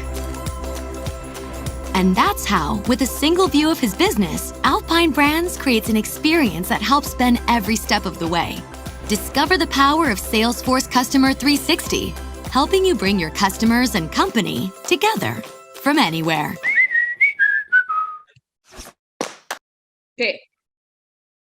Oke, jadi itu ada salah satu contoh ya, tadi yang recommended. Jadi dari bukunya disebutkan bahwa Salesforce adalah salah satu yang recommended khususnya untuk membuat basis data dan kemudian mengolah data-data yang sudah ada menjadi sebuah keputusan-keputusan marketing selanjutnya. Mungkin Bapak Ibu ada yang mau sharing di sini? Oke, ada yang mau sharing di sini kira-kira dari perusahaannya menggunakan apa gitu ya untuk kemudian bisa menjalankan CRM-nya? Apakah Mentari sudah Iya, apakah PT Mentari sudah menggunakan aplikasi gitu, Pak? Sudah, Bu. Oke, silakan coba Bu, bisa cerita Bu gimana cara kerjanya? Kalau saya kan di bagian sales admin ya, Bu, yang proses PO dari sekolah. Jadi itu kita pakai sistemnya itu namanya QAS. Jadi kita biasa input PO dari sekolah tuh di sistem itu. Kita sudah langsung bisa masukkan kode barang, nanti langsung keluar judul bukunya apa, dan langsung kita input diskonnya berapa. Nah, ada lagi yang terbaru, kita menggunakan namanya Mentari Easy Order. Jadi untuk menghindari kesalahan pesanan buku dari sekolah, itu biasanya mereka akan melakukan pesanan tersebut langsung di Mentari Easy Order tersebut. Jadi kita untuk menghindari kesalahan tersebut, kan sekolah sudah tahu ISBN bukunya apa, jadi mereka langsung bisa input, kita tinggal langsung jalankan dan juga mempersingkat waktu sih Bu, gitu. Oke, jadi di Mentari ini mau pesen buku apapun ada ya? Gitu ya Bu? Ada Bu, ada. Kita ada dari Cambridge, Oxford, Marshall. Ibu mau dari apa? Ada sih. Oh, I see. Jadi ini kayak distributor utama lah untuk buku pelajaran di Indonesia, gitu kali ya Bu ya? Betul. Oke, I see. Yes, jadi nama distributornya adalah PT Mentari. Oke, terima kasih Bu Siti. Ada lagi mungkin yang bisa sharing kira-kira teknologi apa yang sudah dilakukan oleh perusahaannya dan bagaimana cara kerjanya? Boleh, silakan Bapak Ibu. Atau Yes. mungkin yang selain dari PT Mentari, Iya, mungkin boleh, punya apa namanya, biar bisa saling sharing gitu ya.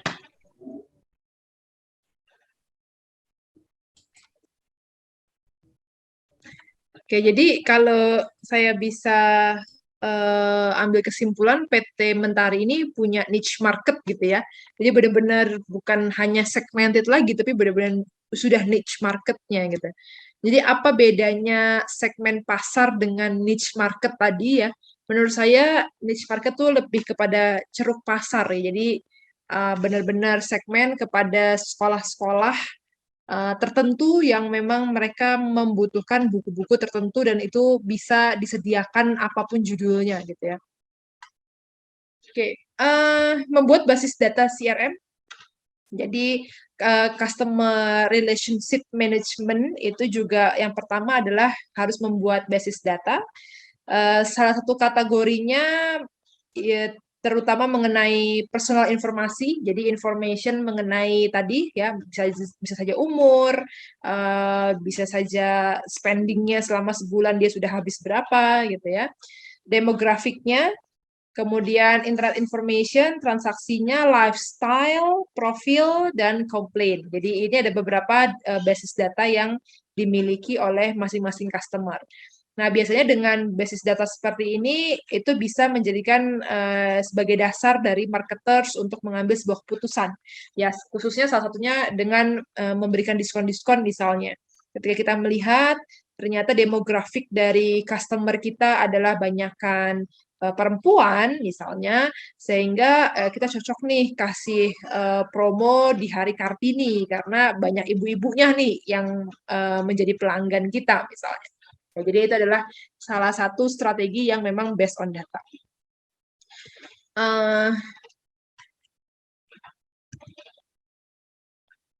Oke, membuat program CRM yang efektif ya. Kalau misalnya kita ngomongin efektif dan efisien ya, berarti efektifnya adalah tepat guna, di mana yang pertama adalah memiliki data pelanggan yang relevan tentang interaksinya di seluruh titik kontak penting. Jadi ini apa translatean ini. Yang intinya adalah data-data pelanggannya gitu ya, yang memang mereka membeli produk kita dari beberapa tempat-tempat yang memang kita sudah siapin gitu ya, apakah dari retail, apakah dari online, ataukah dari platform lainnya misalnya gitu ya. Kemudian kita bisa tahu, oh ternyata 50% pelanggan kita itu bisa reach out kita dari marketplace, sehingga mungkin next-nya promosinya bisa kita besarkan istilahnya uangnya gitu ya, untuk kemudian masuk ke media sosial. Kemudian yang kedua, analisis data untuk lebih memahami pelanggan ya, jadi ada beberapa analisis data yang bisa dilakukan. Kemudian menggunakan wawasan atau informasi tersebut untuk meningkatkan hubungan dengan pelanggan. Oke, jadi ini adalah salah satu cara yang efektif untuk membuat program dari CRM. Jadi biasanya setiap industri itu memiliki programnya masing-masing gitu ya, based on data yang mereka miliki. Oke, strategi segmentasi pelanggan ya. Jadi ini ada beberapa cara juga untuk menggunakan database CRM, yaitu salah satunya proses mengidentifikasi pelanggan yang sesuai dengan kelompok yang lebih kecil dan lebih homogen. Tadi kita sudah sempat membahas apa itu segmen pasar, ya biasanya adalah ya kelompok yang lebih kecil juga lebih homogen, ya karena biasanya kita akan segmentasi pasar itu isinya adalah target pasar yang memang kita tuju. Kemudian ada prinsip 80-20, ya 80-20 itu 80-20 atau kita biasanya disebut dengan Pareto, ya Pareto 80-20, di mana prinsip ini menyatakan bahwa 80% penjualan perusahaan itu datangnya dari 20% pelanggan. Jadi 80-20 ini menarik banget menurut saya. Ini akan bisa membuat kita menjadi orang yang efektif dalam bekerja karena kita bisa menentukan prioritas, gitu ya. Maka dari itu kalau ada orang yang bilang, oh sorry ya sibuk ya nggak bisa menghubungi kamu gitu ya, itu berarti it's not real gitu ya. Sibuk itu tidak ada, yang ada adalah bukan prioritas berarti gitu ya. Apa sih sebenarnya ini menarik menurut saya karena saya juga mengajar manajemen operasional gitu ya. Saya juga mengajar mengenai Pareto dalam operasional di mana 80-20 ini sebenarnya adalah juga bisa diterapkan dalam kehidupan kita sehari-hari. Contoh misalnya, kalau misalnya Bapak Ibu buka lemari gitu ya, pakaian ya, biasanya dari 100% pakaian ya, 100 misalnya jumlahnya 100, itu hanya akan ada 20% yang dipakai terus-menerus gitu ya. Sama seperti dalam pekerjaan.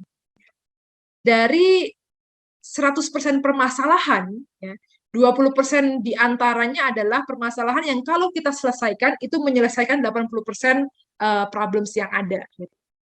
Jadi kalau misalnya dalam industri pendidikan gitu ya, di mana kemarin kita dihantam oleh COVID-19, banyak mahasiswa yang bayarnya terlambat ya, karena background orang tua mereka juga macam-macam dan pasti terdampak gitu ya. Ya pasti salah satu caranya adalah gimana menyelesaikan masalah keuangan ya dengan meningkatkan jumlah mahasiswa, penerimaan mahasiswa di tahun selanjutnya. Dengan satu cara itu sebenarnya sudah menyelesaikan permasalahan lainnya. Itu yang kemudian disebut dengan salah satunya adalah prioritas gitu ya. Jadi kita harus bisa tahu mana yang prioritas, mana yang harus diselesaikan terlebih dahulu. Ada juga analisis moneter frekuensi kekinian, di mana analisis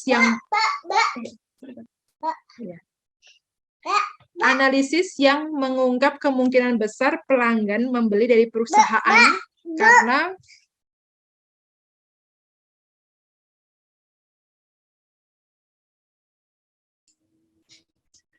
sebentar Bapak Ibu, kayaknya si kecil ikut mau ngajar kayaknya. Memang ini Bu Mega ini posisinya punya baby 2, masih kecil-kecil ya. Nah, maaf. Oke, lanjut ya, analisis moneter frekuensi kekinian. Jadi analisis yang mengungkapkan kemungkinan besar pelanggan membeli dari perusahaan kita di masa yang akan datang gitu ya. Karena biasanya based on data mereka tuh selalu melakukan pembelian baru-baru ini dan juga lebih sering, dan juga biasanya jumlahnya akan melebihi jumlah minimum yang ditetapkan, yaitu biasanya sudah pasti akan menjadi pelanggan. Dan nilai seumur hidup pelanggan atau adalah total keuntungan yang diharapkan dari semua penjualan di masa depan kepada pelanggan jangka panjang. Oke. Nah, kalau misalnya kita ngomongin mengenai keputusan pembelian, ya ini ada banyak stage-nya. Ya, kalau marketing biasanya sudah belajar ini di perilaku konsumen. Stage yang pertama disebut dengan need recognition, jadi pengenalan kebutuhan. Ya, jadi biasanya ini dari sisi customer ya Bapak Ibu ya. Jadi dari sisi customer, ketika mereka mau membeli sebuah produk atau jasa, biasanya mereka akan menyadari dulu bahwa mereka butuh, gitu ya. Nah, need recognition ini biasanya dasarnya banyak. Ada yang mereka memang membeli suatu karena butuh pengakuan, gitu ya. Jadi biasanya orang-orang yang beli misalnya barang-barang branded, gitu ya. Ya sebenarnya tas itu kan fungsinya ya membawa barang, gitu kan, untuk membawa barang. Tapi kalau misalnya membawa barang dengan merek tertentu, ya dia berarti lebih dari hanya kebutuhan dasar gitu ya. Nah, di sini stage need recognition ini ada beberapa poin, di mana konsumen itu menyadari bahwa keadaannya saat ini itu berbeda secara signifikan dari beberapa keadaan yang ideal.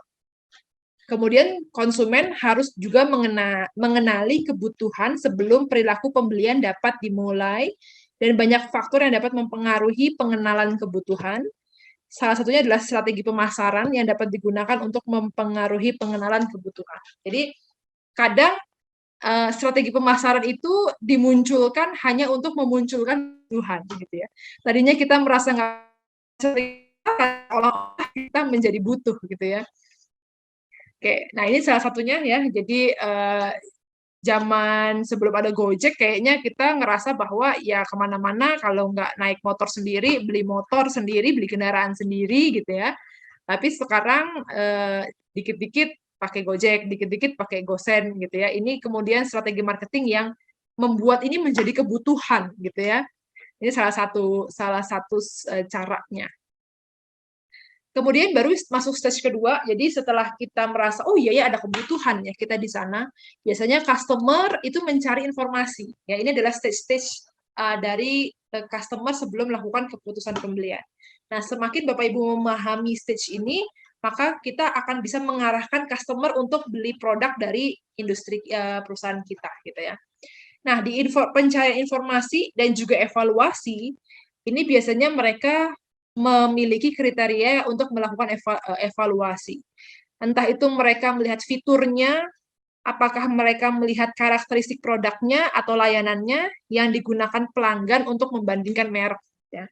Makanya kenapa banyak customer itu lebih senang belanja di marketplace, karena mereka bisa membandingkan satu produk yang sama dengan berbagai macam merek dan juga harga. Ya. Sehingga di marketplace itu kita akan lebih mudah mencari informasi dan melakukan evaluasi. Kemudian beberapa sekelompok merek yang disadari. Nah, ini juga yang paling penting. Terkadang ketika kita membutuhkan suatu produk, kita akan terreferensi terhadap merek yang memang kita sudah kenal. Ya. Makanya ada perbedaan antara promosi dan branding. Nah, ini ada yang bisa jelasin nggak? Kira-kira apa sih bedanya promosi dengan branding? Nah, ini orang marketing harus paham. Oke, ada yang bisa menjelaskan apa bedanya promosi dan branding? Boleh, silakan.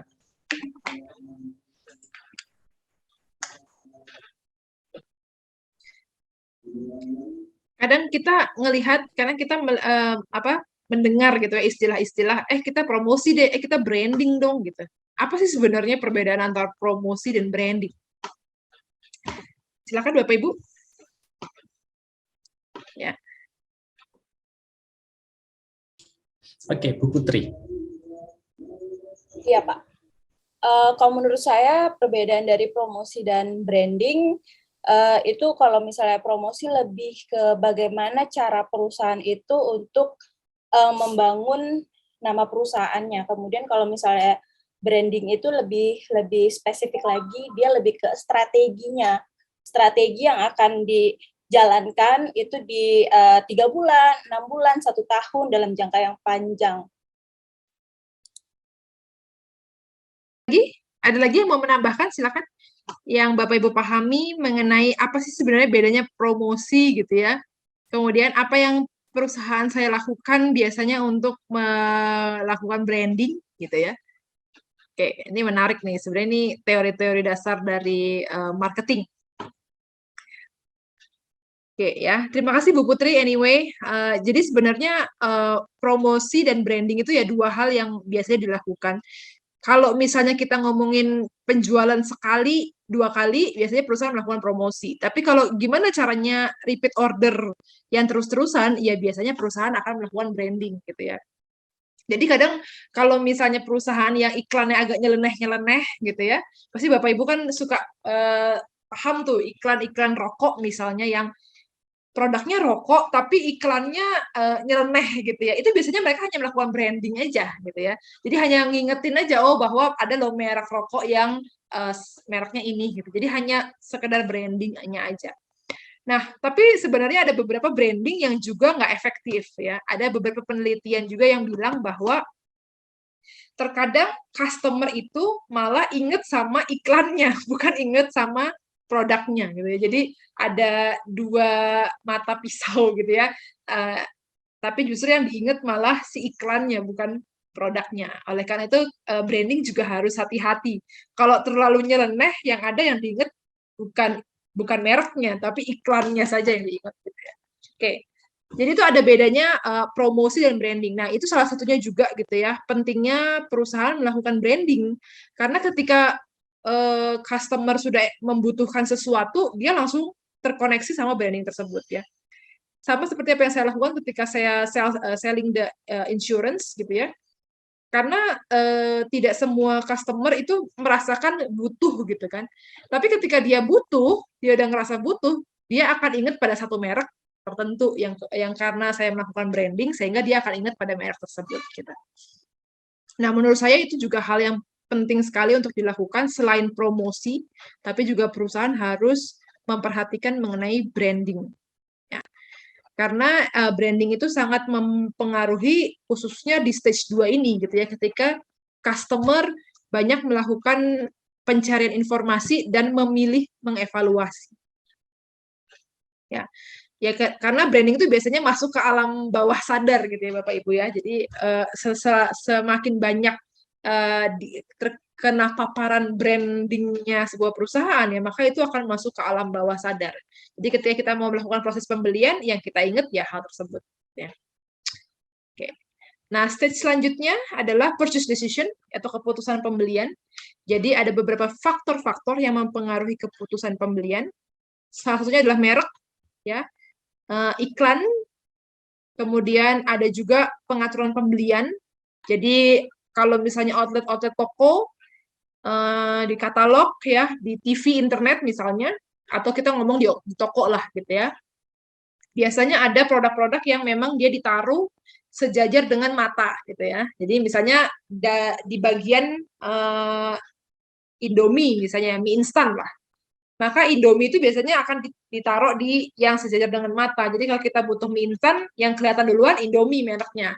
Tapi biasanya mereka harus membayar harga yang lebih untuk bisa mendapat exposure yang lebih banyak, khususnya untuk di retail-retail tertentu gitu ya. Kemudian niat untuk membeli. Nah, ini juga sebelum purchase decision biasanya mereka udah punya niat dulu. Terkadang udah punya niat A pun ketika nyampe di tempat masih bisa berubah gitu ya, karena banyak hal. Nah, niat ini biasanya direncanakan atau hanya spontan aja gitu ya.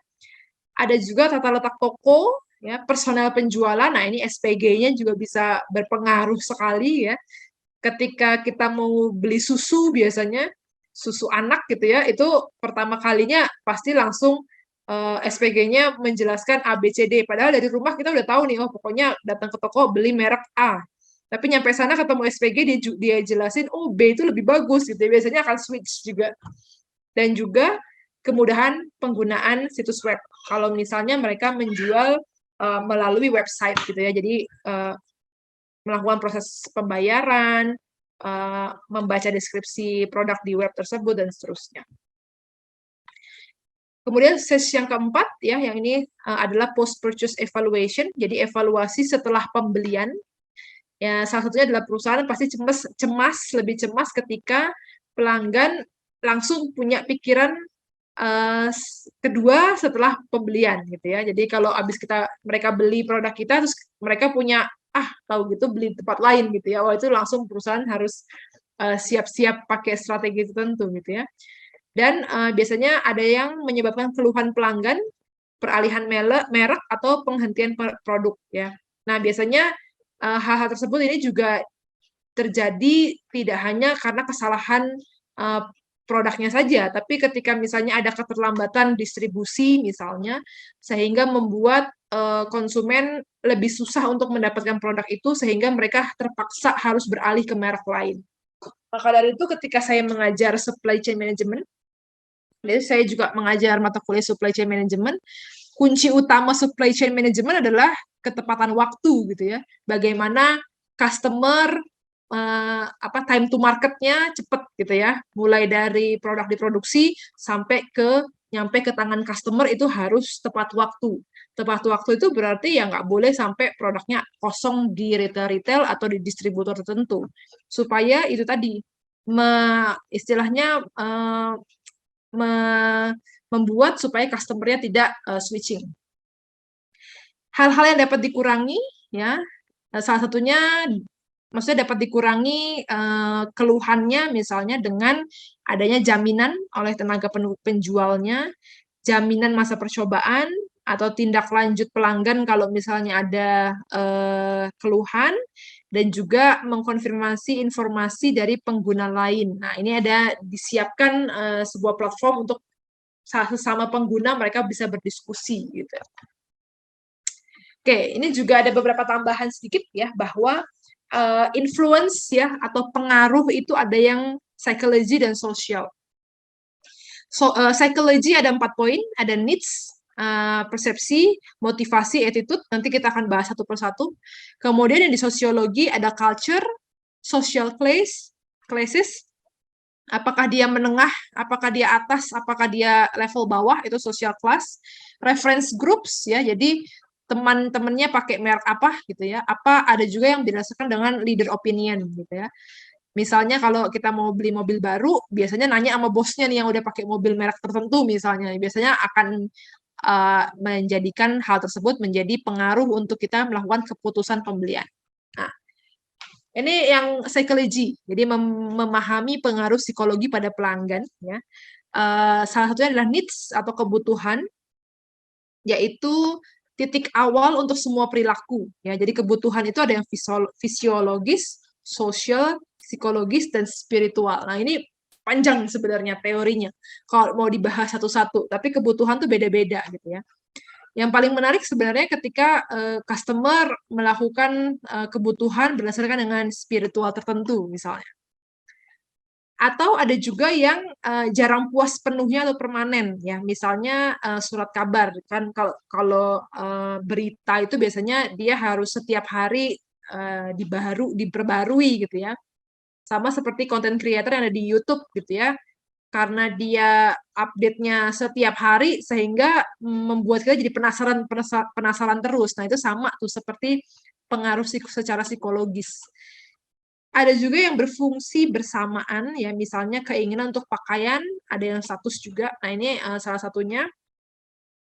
Sebenarnya pakaian itu semuanya fungsinya sama gitu ya untuk melindungi badan, tapi ada orang yang mereka memiliki preferensi terhadap merek tertentu. Di mana konsumen dapat membeli produk yang sama untuk memenuhi kebutuhan yang berbeda ya. Kalau misalnya kita ngomongin emas gitu ya, emas gold gitu ya. Ada orang yang beli untuk investasi, ada orang yang beli hanya untuk ya istilahnya gaya hidup gitu ya. Maka mereka bisa sama-sama beli produk yang sama tapi kebutuhannya berbeda gitu ya. Kalau investasi mereka biasanya lebih memilih gold yang lebih nggak ada bentuknya gitu, yang batangan. Tapi kalau yang untuk gaya hidup ya biasanya mereka lebih ke perhiasan gitu ya. Satu produk yang sama-sama gold tapi kebutuhannya berbeda.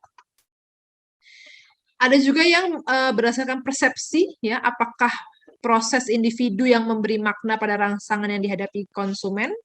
Jadi persepsi mereka terhadap brand tersebut gitu ya, apakah persepsinya itu positif atau persepsinya negatif ya, tergantung dari mindset-nya customer. Contoh misalnya ya, saya memiliki persepsi positif terhadap produk-produk skincare yang memang mereka juga care terhadap lingkungan, contohnya misalnya gitu ya. Satu brand yang paling menurut saya persepsi saya positif adalah The Body Shop misalnya. The Body Shop itu adalah salah satu brand yang mereka tidak animal cruel gitu ya, tidak tes pada animal, misalnya tidak menyakiti animal untuk melakukan tesnya, dan juga mereka ramah terhadap lingkungan karena produk setelah habis itu bisa kita drop box di tokonya, kemudian mereka recycle dan reuse lagi. Nah, itu persepsi saya terhadap satu brand tertentu. Ada juga kategorisasi perseptual, adalah proses pengelompokan hal-hal yang serupa sehingga dapat mengatur sejumlah besar rangsangan yang masuk sehingga dapat menciptakan penghalang, yaitu loyalitas merek terhadap merek pesaingnya. Itu ada beberapa orang yang memang loyal banget terhadap suatu merek sehingga mereka menciptakan barrier-nya sendiri gitu ya untuk kemudian menolak merek-merek baru yang masuk. Padahal kemungkinan merek baru itu bisa jadi lebih baik gitu ya daripada merek yang kita gunakan atau kita jadikan merek sebagai loyal gitu ya. Motivasi ya, berdasarkan motivasi seseorang dilihat dari dorongannya ya untuk membeli barang atau kemudian sikap juga attitude seseorang ya, merupakan pendapat yang bertahan lama berdasarkan pengetahuan dan perasaan. Jadi kalau attitude ini biasanya kita membeli produk berdasarkan juga knowledge yang kita ketahui gitu ya. Kenapa ada orang yang iPhone minded, kenapa ada orang yang Samsung minded, gitu ya. Karena itu berdasarkan dengan knowledge yang mereka miliki, perasaan dan perilakunya, gitu ya. Nah, ini dia memahami sosiologis pada pelanggan. Ya, jadi kalau misalnya kita ngomongin customer, sosiologisnya ada dari culture-nya. Saya pernah melakukan penelitian pada culture. Sebenarnya culture itu di dunia ini bisa dibagi menjadi dua. Ada yang individualistik, ada yang kolektivisme, gitu ya. Culture itu ada dua. Semakin ke negaranya, semakin ke Amerika, ke daerah sana ya, Amerika, Eropa, itu mereka memiliki culture yang lebih individualis, gitu ya. Sedangkan ke Asia itu biasanya kita lebih kolektivis. Apa bedanya individualis dan kolektivis? Kita bisa lihat aja salah satu retail ternama yang diadopsi dari negara Amerika masuk ke Indonesia, 7-Eleven, di mana mereka di sana hanya sekedar tempat retail biasa saja, tapi masuk ke Indonesia bisa jadi tempat nongkrong di Indonesia yang paling hits pada zamannya, gitu ya. Jadi 7-Eleven walaupun sekarang sudah bangkrut, tapi mereka merasa bahwa ketika mereka masuk ke sebuah negara, mereka harus memahami culture dari negara tersebut, gitu ya. Orang Indonesia tuh senang banget kongko-kongko, gitu ya, senang banget ngumpul-ngumpul, walaupun tujuannya nggak terlalu penting-penting banget, gitu ya. Tapi kalau di negara-negara lain ya yang lebih individualis, bahkan mereka menyediakan meja dengan satu kursi, gitu ya, karena hal tersebut sudah menjadi biasa. Mereka datang ke restoran hanya untuk makan dan mereka sendirian, gitu ya. Nah, itu culture ya. Jadi sosiologis pelanggan berdasarkan culture. Ada juga yang social classes, apakah dia menengah ya, apakah dia atas, ataukah dia lebih atas lagi, itu biasanya beda juga. Opinion leader dan reference group. Ini juga menarik banget ya. Sekarang generasi muda sangat terpengaruh sekali dengan reference groups ini, khususnya yang disebut dengan influencer, ya, beauty influencer, food influencer. Jadi ada segmen-segmen yang tersendiri, gitu ya. Kalau mau beli handphone, dia harus lihat dulu reviewnya dari si biasanya review handphone tertentu, gitu ya. Kalau dia mau cari kuliner di kota tertentu, ya dia lihat lagi, gitu ya, food blogger yang biasanya datang ke situ, gitu ya. Nah, reference group ini menurut saya paling powerful juga ketika kita berbicara mengenai sosiologis dari pelanggan. Itu yang bisa saya share. Times masa sih? Saya jam berapa, Pak? Oke, sudah selesai Bu Mega materinya? Halo? Sudah. Sudah. Pertanyaan, kita buka diskusi aja kali ya. Oke, mungkin kita buka sekitar 5 menit ya untuk diskusi. Kalau misalkan ada pertanyaan, silahkan dari Bapak Ibu yang sekiranya ingin bertanya, atau misalkan ada sesuatu yang ingin didiskusikan. Boleh, silahkan. Saya, Pak. Oh, Siti, boleh, silahkan. Pak. Maaf ya, Pak, silakan. izin off cam sedang pumping soalnya. Oh iya, silahkan. Bu Mega, ini Bu mau tanya, kan kita sering ya dengar peribahasa pembeli atau pelanggan itu adalah raja. Nah, untuk di era seperti ini, apakah menurut Ibu itu masih berlaku nggak ya Bu untuk peribahasa itu? Lalu, apakah dengan peribahasa tersebut semua permintaan pelanggan itu perlu kita penuhi semua? Dan apakah dengan memenuhi permintaan pelanggan tersebut akan membuat power sebuah perusahaan menjadi terlihat lemah? Contohnya ya Bu, seperti sekolah itu setiap tahun pasti ada saja permintaan, entah minta tambah diskon, nanti kita turuti tahun depan minta benefit lain.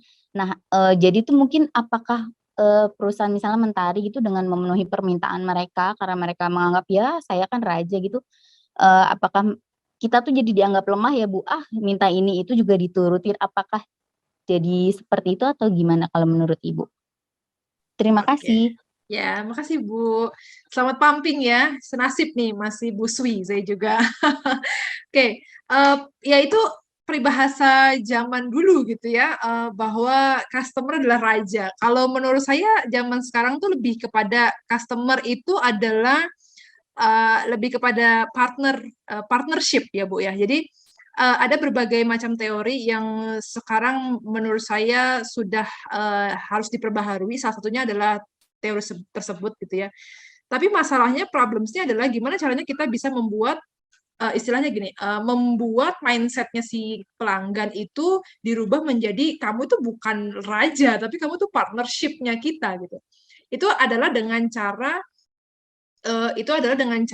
meningkatkan sama-sama istilahnya apa ya, kita ngomongnya apa ya istilahnya, kesepakatannya, Bu.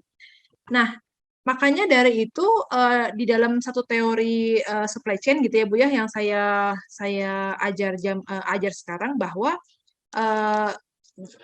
jaringan ya Bu ya, bahwa bisnis itu sekarang pesaingnya itu bukan B2B lagi Bu, bisnis to bisnis. Jadi bukan lagi saya punya bisnis skincare, dia juga punya bisnis skincare, produk saya lebih bagus misalnya, tapi penjualan yang lebih jelek ini justru bisa lebih besar karena produk ini memiliki jaringan yang kuat. Kita sebut saja MS Glow dengan Sari Ayu misalnya. MS Glow itu mereka bisa market share-nya lebih besar sekarang bahkan dari produk-produk lama seperti Wardah atau Sari Ayu, tanpa mereka harus menjual melalui retail karena mereka memiliki jaringan yang kuat. Nah, jaringan yang kuat itu jaringan mulai hilir. Salah satunya adalah mereka bisa membuat semua yang ada di dalamnya itu sebagai partner. Nah, menurut saya partner itu kan harus win-win solution, Bu, gitu ya. Maka dari itu Ibu harus jago negosiasi. Nah, negosiasi itu kan ilmunya win-win solution, gitu ya, Bu ya. Tapi ada juga yang berpikir bahwa saya harus win doang, gitu kan. Cara analogi yang paling gampang untuk negosiasi itu win-win solution, contohnya misalnya begini. Ada satu cerita nih, seorang ibu dia bawa satu buah jeruk ya. Ini jeruknya ditaruh di meja gitu ya. Pluk gitu ya. Nah, kebetulan kakaknya di atas lantai 2, kebetulan rumahnya tingkat, dia lihat duluan. Tapi si adik lari duluan, dia pegang jeruknya. Berantemlah mereka. Kak, itu jeruknya kan punyaku, berebutan lah biasa adik kakak. Kemudian si ibu datang nih gitu kan. Ibunya datang diambil jeruknya, kalian nih berantem aja. Apa yang dilakukan oleh si ibu? Dipotong, dibagi 2, yang setengah kasih adik, setengahnya kasih kakak. Nah, ternyata setelah dilihat, si kakak buka kulitnya, ya, jeruknya dikupas, dibuang kulitnya, dimakan jeruknya. Nah, si adik, kulitnya dikupas, dibuang isinya, dipakai kulitnya. Ditanya, loh dek, kamu kok jeruk malah kamu buang isinya? Ternyata dia bilang bahwa, ya, iya Kak, aku tuh sebenarnya butuh jeruk tuh butuh kulitnya karena aku butuh untuk bikin mainan mobil-mobilan. Artinya apa? Artinya sebenarnya negosiasi itu tidak bisa sama-sama adil aja gitu ya. Tapi gimana caranya kita tahu kebutuhan dia tuh sebenarnya dasarnya tuh kenapa gitu ya. Apakah dia minta diskon itu sebenarnya hanya untuk memberikan rasa bahwa dia menang sebagai gimana ya? Kadang tuh customer tuh merasa bahwa aku nggak mau loh dimenangin oleh si seller gitu. Jadi dia cuma pengen diakui bahwa dia merupakan pelanggan yang ya dia bisa dapat keuntungan yang lebih lah. Nah, masalahnya ibu juga harus pintar-pintar untuk menegosiasi. Nah, harus dipahami dulu tapi negosiasi itu sebenarnya adalah harusnya win-win solution. Nah, mindset-mindset seperti itu sebenarnya sudah harus sedikit-sedikit lah gimana caranya supaya si customer tuh paham bahwa kamu bukan lagi raja, tapi kamu partnership, kita sama-sama berkembang, gitu kan. Kamu berkembang, pendidikannya di Indonesia, perusahaan saya juga berkembang, mendapatkan profit. Menurut saya itu, Bu. Ya, oke. Terima kasih, Bu, penjelasannya. Pendapat yang lain mungkin, apakah sekarang masih raja ya, customer ya? Halo? Ya, Bu. Oke, silakan Pak Pasca. Ya, saya monitor dari kota terpencil. Bukan dari Batam saya, dari kota terpencil. Mantap, Pak. Dari mana? Masih oke. Dekat bandara, Bu. Oh, lagi keluar kota gitu, Pak ya? Iya. Jadi, customer adalah raja itu memang temu dulu, ya saya setuju. Zaman sekarang, kalau kita mendalami ISO 9001, customer tidak bisa dibilang raja. Supplier adalah raja. Karena dengan adanya supplier, si customer harus bisa mendevelop supplier dengan baik dan harus menjaga kesuksesan bersama-sama. Makanya terciptalah produk yang baik. Jadi kalau customer adalah raja dan dia memposisikan itu, saya rasa customer itu perlu kita educate deh. Wajib kita educate karena dia pasti pemikirannya masih jadul. Saya sebagai pelaku newcomer di entrepreneur, saya selalu bilang bahwa kita adalah satu kesatuan sinergi antara end user customer dengan supplier. Karena kalau satu-satu menerapkan ego, maka produk itu akan terbengkalai, tidak akan mencapai produk yang bagus. Halo? Halo? Sangat Ya. jelas, Pak. Sangat jelas, Pak. Sangat Jelas jelas. ya? Iya, jelas. Gitu. Ya harus saling menjaga. Tapi kalau dibilang customer itu minta reduce cost, hari ini minta reduce cost dan besok minta reduce cost, itu wajar. Tapi reduce cost-nya bagaimana itu supplier harus bisa memiliki treatment sendiri. Perhitungan inflasi harus dihitung di awal, estimasi berapa tahun ke depan itu harus di awal. Produk baru muncul sebagai replacement produk yang existing itu kapan munculnya, harus kita hitung dengan tepat. Baru kita membuat sebuah harga, kita nego ke customer. Akhirnya per tahun kita bisa memberikan CR atau cost reduction ke customer. Mereka happy dan kita happy. Itu yang diterapkan. Kalau belum apa-apa langsung kita kasih, oh harga tetap tapi benefit ini. Tahun depan dihajar habis lagi, tapi benefit tetap harus dapat. Harga diturunkan tapi benefit yang lain harus dapat sama mereka. Akhirnya supplier akan terperosok dalam jurang. Lama-lama collab. Ya interest parties lah antara customer dengan supplier itu harus punya interest parties lah, Bu. Menurut saya itu. Jadi sama-sama happy. Thank you, Pak Pasca. Sama-sama menerapkan kesuksesan perusahaan masing-masing. Yes. Itu Thank tambahan you. dari saya. Terima kasih. Terima kasih. Mungkin saya akan bahas minggu depan mengenai sustainability. Jadi yang tadi dibicarakan sama Pak Pasca itu salah satunya adalah sustainability. Jadi gimana caranya mempertahankan kesuksesan jangka panjang. Salah satunya adalah dengan membangun partnership. Sampai mulai dari suppliers, produsen, distributor, retailer, sampai ke end user. Harus satu kesatuan, jaringan. Ya, saya setuju. Ada lagi mungkin yang mau menambahkan? Oke, ada lagi? Oke, ini waktunya sampai selesai jam 9 ya, Pak? Ini kalau tidak ada pertanyaan, kalau misalkan sudah selesai, nggak apa-apa. Tapi kalau misalkan mau diskusi, monggo, silakan. Oke. Silakan, minggu depan kita ketemu lagi. Hari yang Rabu. sama. Hari. Cukup mungkin yang bagian timur udah lebih malam ya. Iya. Tidak 1 jam kemudian sudah, Bu. Oke, baik kalau begitu terima kasih ya Bapak Ibu. Mungkin diskusi hari ini saya sudahkan. Minggu depan kita ketemu lagi. Terima kasih atas partisipasinya. Saya harapkan minggu depan Bapak Ibu tetap aktif juga untuk memberikan partisipasinya. Jadi kita jalannya diskusi saja gitu ya. Baik, saya kembalikan lagi ke Pak Lukman. Terima kasih. Selamat malam. Oke, terima kasih, kasih selamat malam, Bu Bu. Mega. Terima kasih, Bu. Atas Terima kasih, Bu. pemaparan yang luar biasa. Oke. Terima kasih, Bu. Pak Luman, Jangan live ya. Oke, jangan lupa ya Bapak Ibu untuk ngisi reviewnya ya di link deskripsi. Nggih. Oke. Terima kasih, sukses selalu untuk kita semuanya Bapak Ibu semuanya.